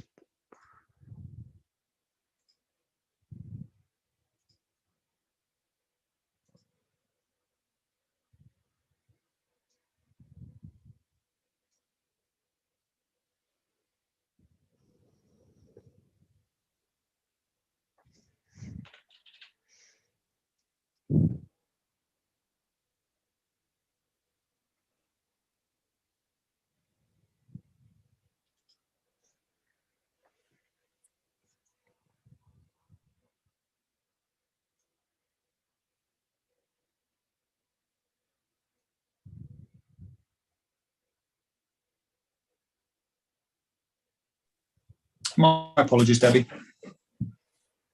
Members. Thank you, Okay, everyone. Chair, no Thank problem. you for forbearance there. Thank you. On this, so as you will see from the report, ultimately a report comes back to me as the portfolio holder for economy. So I'm going to keep my counsel at the moment and invite members from outside and from inside the AMF to let us have your views. So I'll come first of all to Councillor Young. Thank you, Chair. Yeah, this has got a play area on it. It's got some open space that Street Scene manage, and we're obliged to repair or replace the play area at some time. I know it's an area that has been used. I think it was used for the Queen's celebration last year. But it's also got a car park, which is not in my portfolio, but there's obviously some revenue from that we would have to consider. There is an issue with a mill stream that runs through it or beside it. That is riparian ownership. That means that we are, at the moment, we own the land and we're responsible for the mill lead. And every year I get a text message from the chair of Ottery St Mary Council saying, please can you do something about it? It needs sorting out.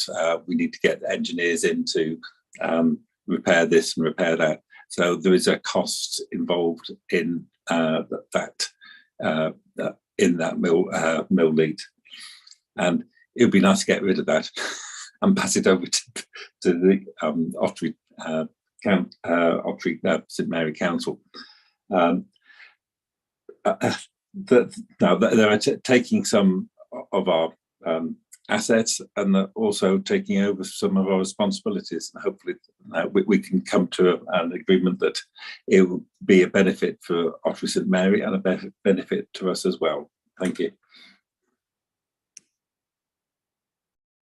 Thank you very much indeed, Jeff.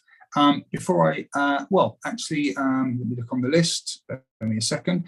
I think, Jack, you just picked Jeff to the post, but now, Jeff, you are an Ottery St Mary Council ward member. So, Jack, would you be happy to defer to Jeff briefly, or do you want to come in first? What's your preference? No problem. I'll follow on from Jeff. Thank you very much indeed. That's very kind of you. Jeff, over to you. Just need to unmute yourself. Debbie, can you do that from can you unmute? I can't unmute. I can only do it the other way. There we go. He's off now. Sorry. I should have declared an interest, I suppose, because I'm a ward member and we're dealing with an Ottery St Mary matter.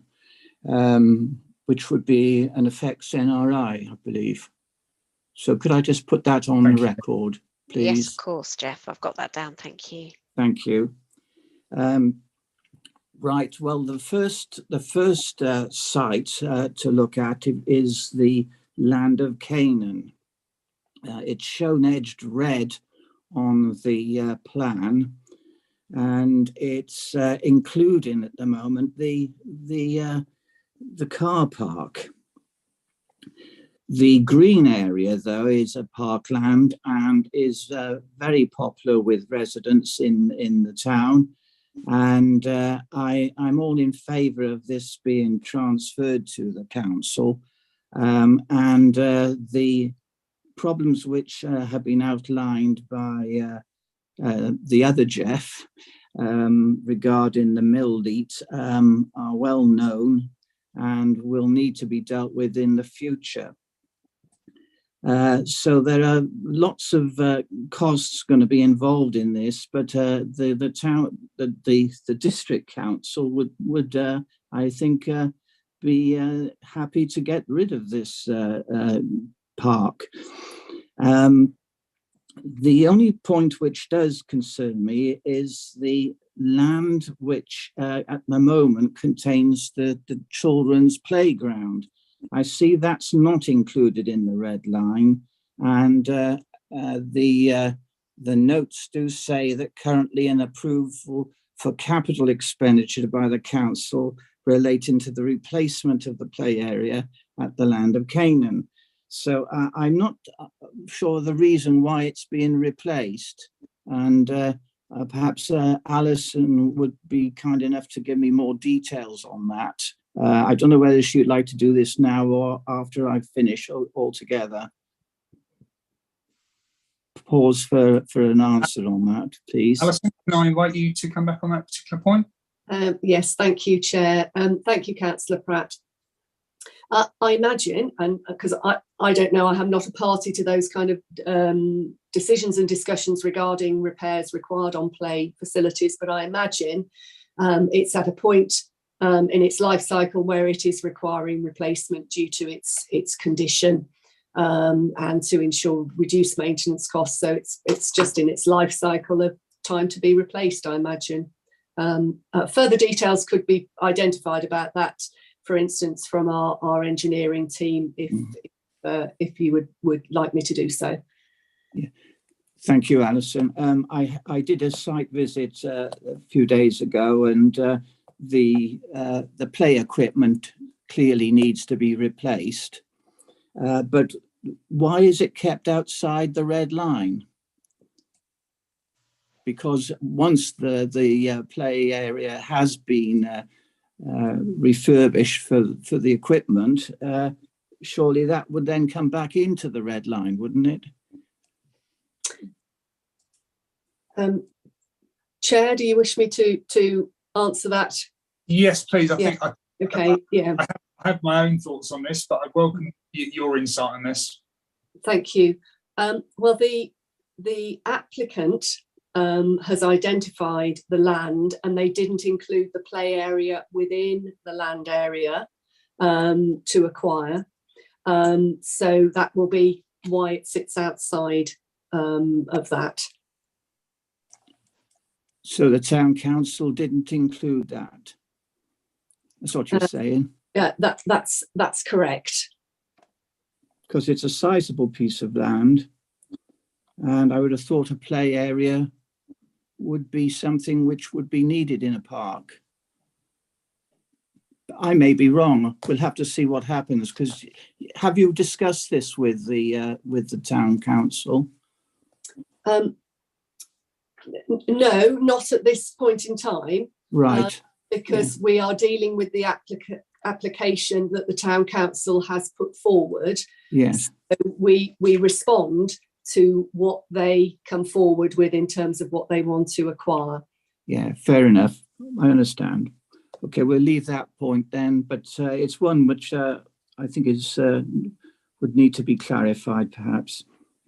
So apart from that one point, and if we could just leave out the car park for the moment, the rest of the Land of Canaan, I'd be very happy for that to go to the town council. So that's my view as a ward member. Turning now to the second site, which is the Wedges at Millcroft.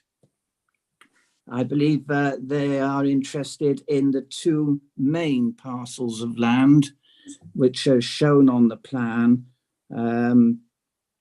They are in Millcroft itself, and then there are two further parcels of land, smaller parcels. Those are not to be included now, is that correct? Yes, that's correct. That they've clarified for us. We went back and asked them in relation to these, and they clarified that it was just those two northern strips that they wished to acquire. Yeah, the two main sites then they're on very steep ground, and a lot of work needs to be done on them. But again, as far as being a district council, I'd be happy to get rid of them. But there we are. Again, if the town council want to take them on, so be it. and so I have no objections to that one. Going back now to the question of the car park, which forms part of the Land of Canaan. Well, the car park, what is the car park worth? What's its asset value? I would imagine certainly 250,000, maybe 400,000. I don't know, but it's going to be a sizable sum, and there's an income. And the applicants would like to take on that, and they don't really want to pay any money for it. What are your views on that? I'm going to bring Tim in, Jeff. I think in terms of that, I think this is part of this process. It's to gauge views of members and then feed them back into the mix, because I think it's fair to say that officers, certainly members and officers concerned with revenue and income to the council, will have a view. And so SMT, officers particularly involved with assets, will have a view, ward members, other members.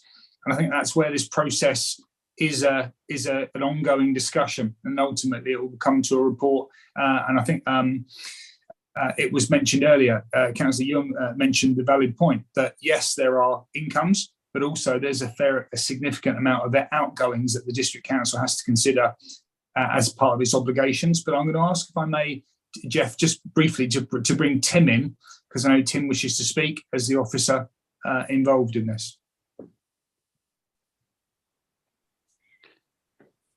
Thank you, Chair. So the report itself refers to a loss of income. I'm just trying to scroll up. I think it was £25,000 per annum. So that's a loss of car parking revenue, which is a concern. As part of the process, as you would expect, colleagues of mine within our estates team will be looking at alternative use values. So we'll look at the planning potential for this site. So are there other higher use values? And if so, then clearly that will all be included within the report that within the process I will be pulling together for Councillor Hayward in due course. So you've commented on a value of an asset value of 250 to 400k. I don't know, because that piece of work needs to be done through the estates team. There's an assumption there that there's development potential. So that may or may not be the case, but that will all be within the final report. Just picking up asset value was mentioned again. The asset value, so just to give the asset value will be based on the income, because it's an income, so it'll be based on the income as a car park. So again, it's similar to what we discussed earlier with the asset register, the asset valuation is very different to the market valuation. And in this instance, it's particularly the market valuation that would be relevant. And I think just sort of finishing off, just picking up on the point that Councillor Hayward made, to work, and we've seen this with the beer pilot, it needs to stack up to for both parties. So we need to look at, okay, so if we were to go ahead with this transfer and forego the car parking revenue, that's 25k worth of lost revenue. It might stack up if there were a similar value that we set, or similar cost that we saved from not having to repair the stream, the bridge abutments, all those sorts of things. So it is all about sort of just pulling it in and making sure that it works and stacks up financially and non-financially for both parties. And again, all of that will then be included within that final report, which I'll be pulling together once we've completed on the consultation. But if there are questions that are asked today that we need to then go back to look at, to then include within that report, then that's great. And that's the value of bringing it to this sort of forum. So hopefully that sort of helps explain that, Councillor Pratt. Yes, thank you, Tim. Just now finalising this, the question of the additional parcels of land which are not shown in the within the red lines at the Land of Canaan, those are to be added on in the event of a transfer of the title. This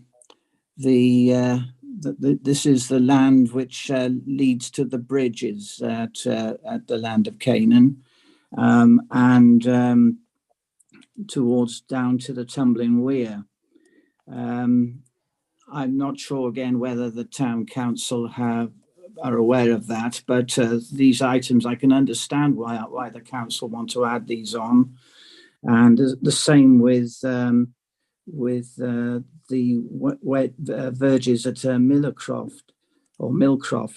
There are one or two things there which will need to be added on, perhaps. So overall, I'm quite happy with the parkland at the Land of Canaan and the verges at Millcroft being transferred to the town council.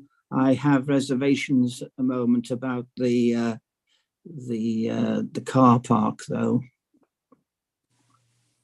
So I think that's where I stand at the moment as a ward member. As a member of AMF, Jeff, thank you very much for your contribution. It will go into the mix, I'm sure, with others. Jack. Thanks, Chair.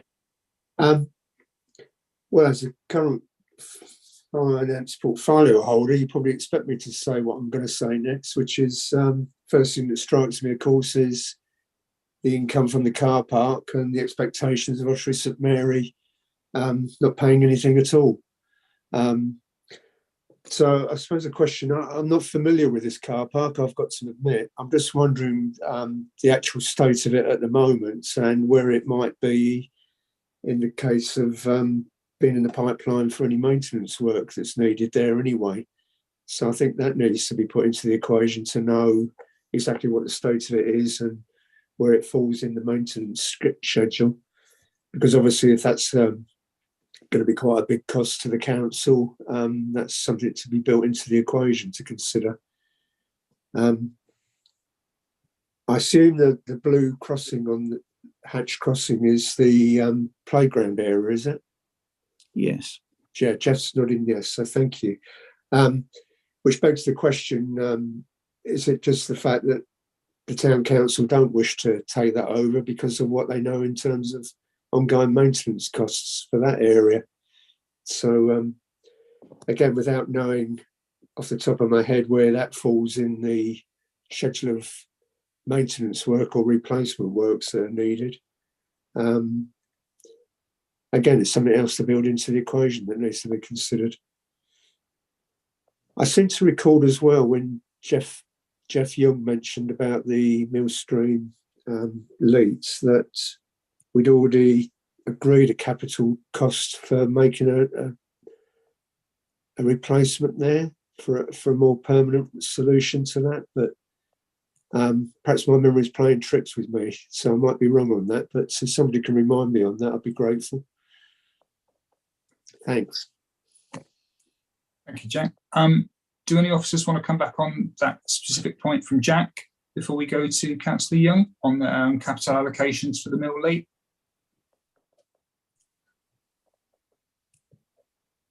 Sorry, Chair, I'm just checking, but I think Jack's right. In the capital programme, we did allocate a sum of money, but I'm just looking it up and I'll confirm via the notes. Thank you very much indeed. So we have Councillor Young and then after you, Jeff. Paul, do you want to come in afterwards? You have your hand up. Oh, no response. No. Okay. Jeff, over to you. Yeah. Now, regarding the responsibilities of street scene and our engineers, I would like to think it's all or nothing, because what's the point of having a play area in a park when we're responsible for the play area but not responsible for the park, and vice versa? If we're going to take over,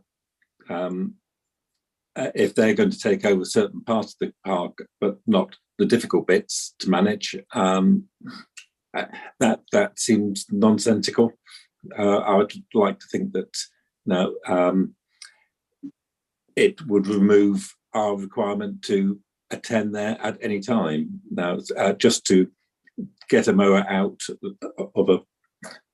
a van and trundle around just to do two little triangles would be pointless when they're doing most of it.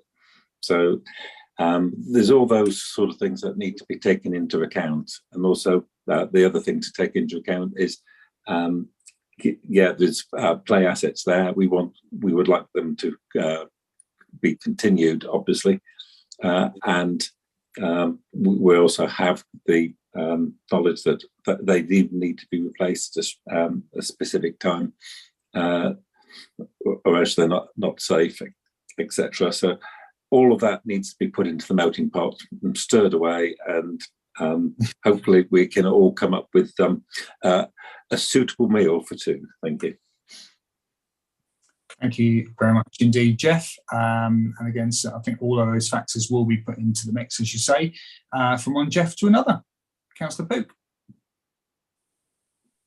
Yeah, I've been listening to this, and it really highlights what I brought up probably 8 years ago when we first started doing this, is why we needed the asset register. Because if we just start cherry picking the sites within an area, either if we as a council said to the receiving council, we'll give you this but not that, they're going to be saying, well, yeah, we want something which actually covers some costs, bit of revenue there, and vice versa. If they then say to us, "Oh, we only want this or we only want that one," it's not going to work. The whole thing is to look at each community in the round and look at the assets which are available, which we would like to, which are in the area, and some we might say, well, they are revenue generating assets, and some which are cost assets, but as a whole mix, put them together. And so I think the fault of allowing allowing or enabling receiving councils to say what they want before we know what the whole mix could be, is always going to end up with this bun fight of, well, you can have this bit but not that bit. We really do need to, as an officer group, really, to look at them and sort of say, well, this is a group of assets we can put together. We're just going to give ourselves problems if we just cherry pick one side or the other. We've got to understand what goes on in an area, because to reduce costs, as Jeff was saying, there's no point taking out 3 costs but leaving one in there, because then that one by itself has got an added cost of being an isolated cost.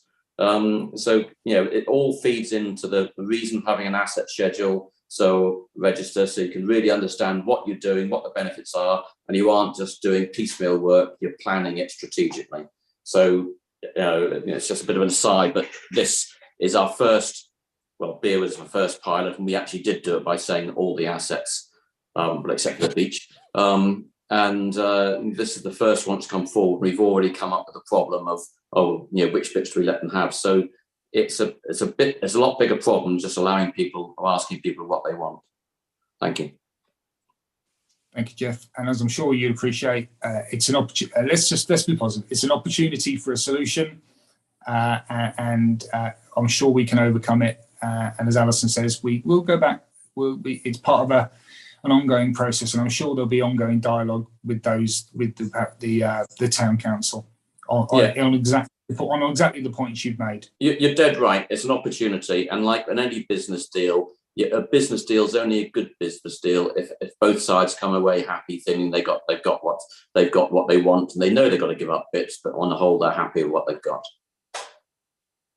Indeed, thank you, Councillor Pook, and I think that echoes parts of what every speaker has said. It has got to be a win-win for everybody. So thank you very much. Alison, so on this, thank you very much, Simon. So we have in the notes 50k for the sluice replacement in 23-24 has been allowed for already. So that is the report from Alison. Is there anything more, Alison, you want to put forward before we run through the recommendations?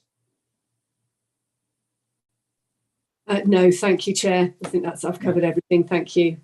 Okay, thank you. And Councillor Arnott, Paul, is there anything you want to add just before we go to recommendations as the final member of the forum? No, I'm happy. Thank you, Chair. No, thank you very much indeed. Just make sure everyone has their fair opportunity to speak. So we have three recommendations. One, the AMF notes the report and offers its thoughts on the application. Well, I think we've done that today, and it obviously allowed non-members also to have their views. Two, the AMF notes that following completion of this consultation, in accordance with the procedure, officers will make a recommendation to myself, the portfolio holder for economy and assets, on whether the applicant should be invited to submit a business case for one or both sites. And three, the AMF notes that should the recommendation be that its application does not progress to the business case stage, officers will contact the Town Council to discuss their proposals and identify whether there is scope for a collaborative approach to achieve some of their objectives as set out in the expression of interest document, which you have in front of you within your papers. So can I, from the chair, propose, I really have offered no thoughts on this because of the nature of my role, that this forum puts forward those three recommendations and we progress on that basis. I'm happy to propose that. Could I seek a seconder on that? I may have to ask you, not from yourself, Councillor Pratt, simply because of your other role, but Jack or Paul, or Jack, thank you very much, seconder. And then Debbie, could you take us through a vote, please? Yep, so forum members, if you could please indicate with your green ticks or red crosses if you're happy with those three recommendations, or effectively to notes. Okay, that's carried, Chair. Thank you very much. Thank you very much indeed. And thank you, Alison, for bringing this this first one to us. I do appreciate that obviously the beer pilot was the true first. This is the first in terms of our new policy. So we shall see how that goes forward. We now move forward then to agenda item 13, One Public Estate Board, which is a report from Tim Child. Over to you, Tim. Thank you, Chair. I'm conscious we've overran with this meeting by half an hour so far, so thank you, members, for bearing with us. And this is quite a short item, so I'll just quickly run through it. It's again quite a short report actually as too. So yeah, One Public Estate Board, Public Land Protocol proposals. So this is a draft proposal about formalising the collaboration aims of public sector partners across Devon on how we jointly manage our assets. It's about working together to do what is best for our communities across Devon, whether that be placemaking or regen, growth or affordable housing.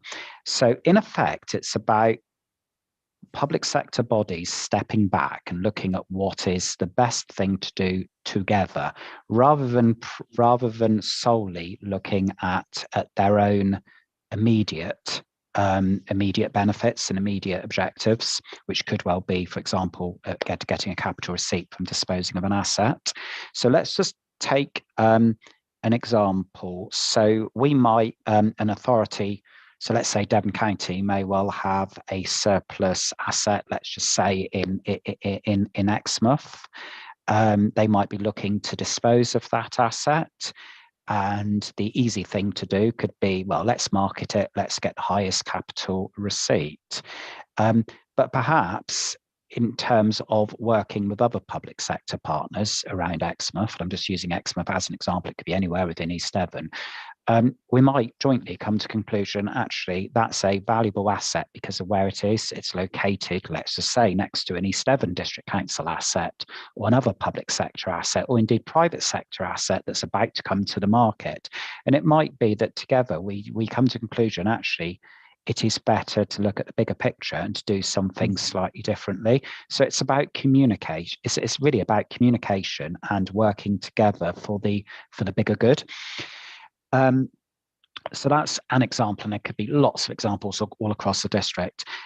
With what's proposed here, so it's very, very early doors, but bearing in mind we had AMF today, it seemed right that I bring it to AMF. What the protocol would not do is in any way weaken our sovereignty and decision making. It is still our asset, the council's asset, and it would still be for the council to decide to do what it chose to do. But it's about working with others to get to that stage. And it's also worth mentioning that it's not necessarily about putting all assets into it. It could be more strategic assets. So it could be big employment sites, big housing sites. So it could be those sorts of things rather than sort of putting everything into that protocol. From an officer perspective, I think this is a really, really good positive proposal. A number of other local authorities have delivered something very similar, and we've had very positive feedback from that. So as I said, for today, it's very much just to make sure it's on AMF's radar. Just before I finish and open up for questions, sorry, could I just come in, Chair, on just one other item that's going to come up later on in the agenda? I have another appointment I should have gone to at 4 o'clock, so I've hung on for this agenda item. After this agenda item, there's one final agenda item, which my colleague George will be leading on. So George is still here, so really, if I can now just give my apologies. Once we finish this agenda item, I'll stay for this, but I will then bow out if it's okay. George is still in the meeting, and Alison Hayward is, as well as Rob Harrison, so you'll just be missing me, but I'm sure you'll all cope just fine. But on this particular agenda item, yeah, I'm happy to take questions. Thank you. Thank you very much, Tim. The report is in front of members. Are there any questions? I don't see any hands raised. So on that basis, Tim, you appear to have got off scot-free. So I'll propose from the chair that we note the report. Debbie, if you could take us through the vote. But Tim, thank you very much for your attendance today, and look forward to seeing you soon. Okay, members of the forum, if you can please use your green ticks if you're in support of noting Tim's report. Thank you. And that's carried, Chair. Thank you very much.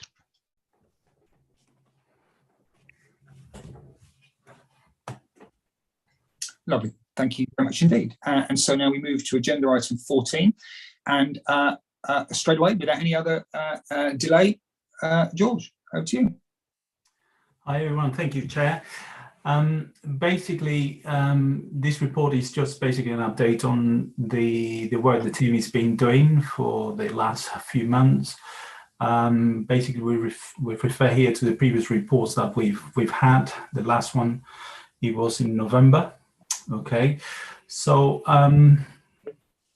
it's just really a flavour of what we've been doing, and item 1.4 basically that covers all the plan maintenance and compliance works that we've been doing, and then the following item basically highlights the work that we'll be doing over the next 3 months as well. So it's really a summary of all that of all the work there. Further down, we go into the compliance element of it, of the planned works, and item 1.6 basically it shows where we are in that that particular item.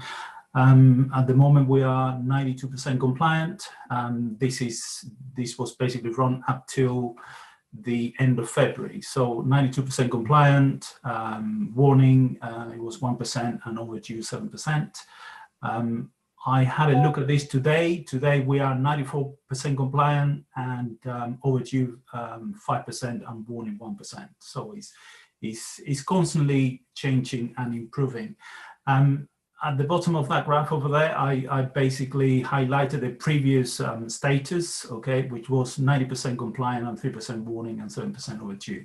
So a slight improvement on the compliant element, so which is positive. Item 1.7, basically, this is all the work that basically comes to the team that is not necessarily compliance related or reactive related, but well, there's an element of reactive there, but it's all the work that basically it is not covered by plan maintenance as such. It is pretty much listed there. It varies from a different kind of different projects on different sites as well. Item 1.8, it basically covers the reactive jobs, okay, and their allocations. Basically, we've added to what we covered in the previous report. So basically it covers from June 2022 to February 2023. And then there is a graph over there that basically shows the cases. These are the reactive repair cases. So it's pretty much, it goes up and down, okay, not necessarily for any particular reason. It's just what it is. There is nothing special there. Again, there is a summary there of what is the split between the work that we do in-house and the work we do by contractor. It roughly stays the same. Contractors in the previous report, the contractors were doing 51% of the work. Now they're doing 50% of the work, and we're doing slightly less in-house, and 3% of the work is not allocated. And this is not allocated not necessarily because it hasn't been looked at. It's just because we have rejected that work because it's not valid or something like that. Then 1.9, it shows the reactive work status, okay, what has been closed and what was still open. On the first diagram over there, it is all the cases. Again, it's very slight change, really, nothing drastically different from the previous period. And then the same goes for in-house and contractors. Then we have the distribution of the reactive work by asset type. On here is the main thing here to take away is that there are 3 groups of assets that they take most of our resources, basically. The main one is the LED assets or LED managed assets. Okay, then we have the corporate assets, and then the public toilets. Okay, then we have split the work in-house work and contractors work, and you get a similar sort of picture, except that for contractors, LED properties, there is a huge difference there in respect to the others. Okay, so I've basically added some commentary over there on those. Okay, with basically the reactive work on LED assets basically has increased by 2.7%, and then the more than half of the reactive work by contractors is again in LED properties, and most of the reactive work in the in-house thing is in corporate properties, which is you know, is basically what it's always been.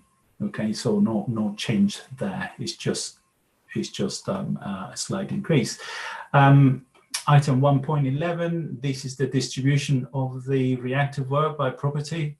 Okay, so it is a long table over there with some graphs, and it gives you an idea. The main properties that stand out over there is Exmouth Leisure Centre, Blackdown House, Exmouth Pavilion, and Exmouth Town Hall. Those are the 4 properties where most of the reactive work is happening, basically. And they are probably the properties that they get most of the use as well. Further down, we moved into the capital projects, and this is an update on capital projects. Over there, the last column is basically the status and the comments. Some of the projects, they have been completed over there. Some of the projects are at different stages of development, so it's quite a lot of work in progress, and some of the projects have not progressed as far as we wanted them. That's that table over there, item 1.12. And then on 1.13 is a summary of the capital project proposal for the new financial year. These are projects that have been agreed in principle. Well, some of them have agreed in principle, and some others have not been supported. And it is all listed there with some commentary as well for you to basically see what has been supported and what hasn't. That's basically the end of that report, and the recommendation is basically to note the contents of the report. I'm happy to take any questions. Thank you very much. And may I firstly thank you for your patience in waiting till agenda item 14 in conjunction with Debbie. And perhaps next time I can bump this to the very beginning, George, so you're not forced to endure everything else. But I'm very grateful for your patience and for the comprehensive nature of this report. So, Councillor Rowland, question from yourself. Thanks, Chair, and thank you, George, for the comprehensive report that you've provided. I know from chairing the capital allocation panel how much is actually involved in maintenance work that quite often is of a long-standing nature where things haven't been perhaps supported in the past.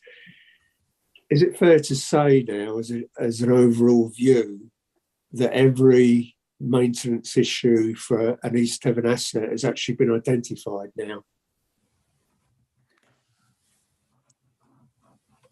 Okay, it is really an ongoing process. We basically constantly looking at properties and updating the conditions of the properties, and whatever we identified that needs doing, either depending on the value and depending on the nature of the work, it either gets addressed as a reactive item or planned maintenance, or we propose it for the capital for the capital program.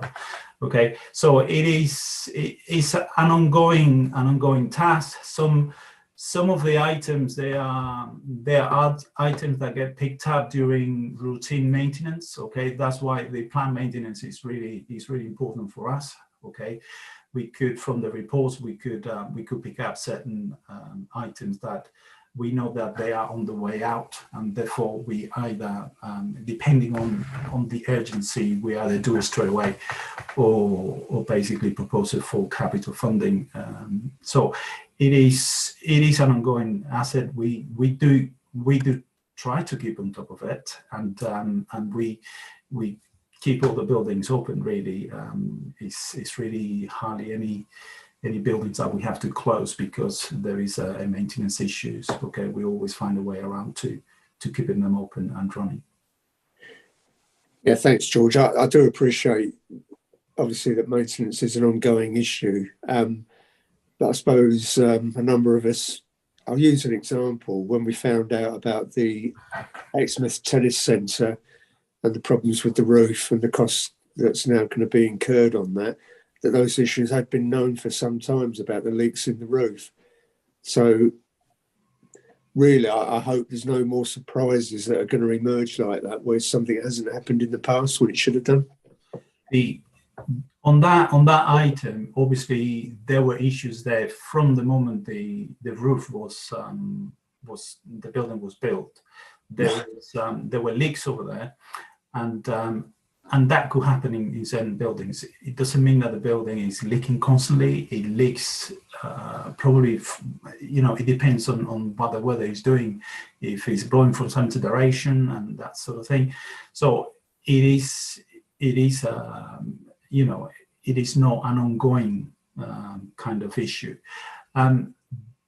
We did replace some roof lights on that roof, okay, to see whether that would solve the problem, and that made the situation slightly better, okay. And this is before I joined the council. That still there are issues over there, and it's really coming to the end of the lifespan of that particular item, and that's the reason why we have proposed it for the capital program. Thank you very much indeed. I think it's fair to say that most of us are probably over our lifetimes have been in huge warehouses and supermarkets where the roof seems fine, and then you have a particularly heavy spell of rain, suddenly there's dripping into a bucket where it wasn't foreseen. That's the price of managing large public buildings and large expanses of roofs and everything else that goes with it. So, Jeff, over to you. Just a very quick broken record one. We got all these asset costs, maintenance costs coming up. Are we sure that we haven't got some other ones which have been done by Street Scene and not so necessarily on these? That's why it's important that we got to collect all these costs, because otherwise, and that has happened before, Street Scene have done one thing to a job because that was their responsibility. I think that was replacing a lintels and things, whilst asset management are actually looking at disposing of something. Get all the costs, and I'll keep on until the 3rd of May saying it. Thank you very much, Jeff. I'm sure, George, if you can take that away with you. But I know, obviously, that's what Tim mentioned earlier, that it is getting this data in the right place. Good data in, good data out. So in the absence of any other speakers, thank you very much for that report. I find it fascinating. And again, I think if anything, from all of the things that AMF considers, this report, especially for me, for members of the public who sit through this and look at our data and look at the reports, this just goes to emphasize the sheer magnitude of the job that you and your colleagues have to do day in, day out, of just keeping these buildings open. And it's a never-ending task. So thank you from all of us to you and your colleagues. I'm happy to support, promote from the chair. I'll get my words out. Propose from the chair that we note this report. And Debbie, could you lead us through a vote, please? Yes, of course, Chair. So members of the forum, if you could please vote using your green ticks or red crosses as appropriate. And that's carried, Chair. Thank you. Thank you very much indeed, Debbie. So on that basis, that does bring our meeting to an end. And thank you to all those, if you've been watching at home. It is slightly extended version of AMF, but I think we got a lot of business done. I'd like to thank everyone, including any members of the public watching online, to those members who aren't in the forum who attended today. Thank you for your time. Councillor Pook, thank you for all your time over your long service to this council. And can I just remind all those present that the supporting officer will confirm when the meeting is no longer being recorded or going live, and until then your comments will be live to the public. Thank you all for participating, and hope to see you all again soon. Thank you.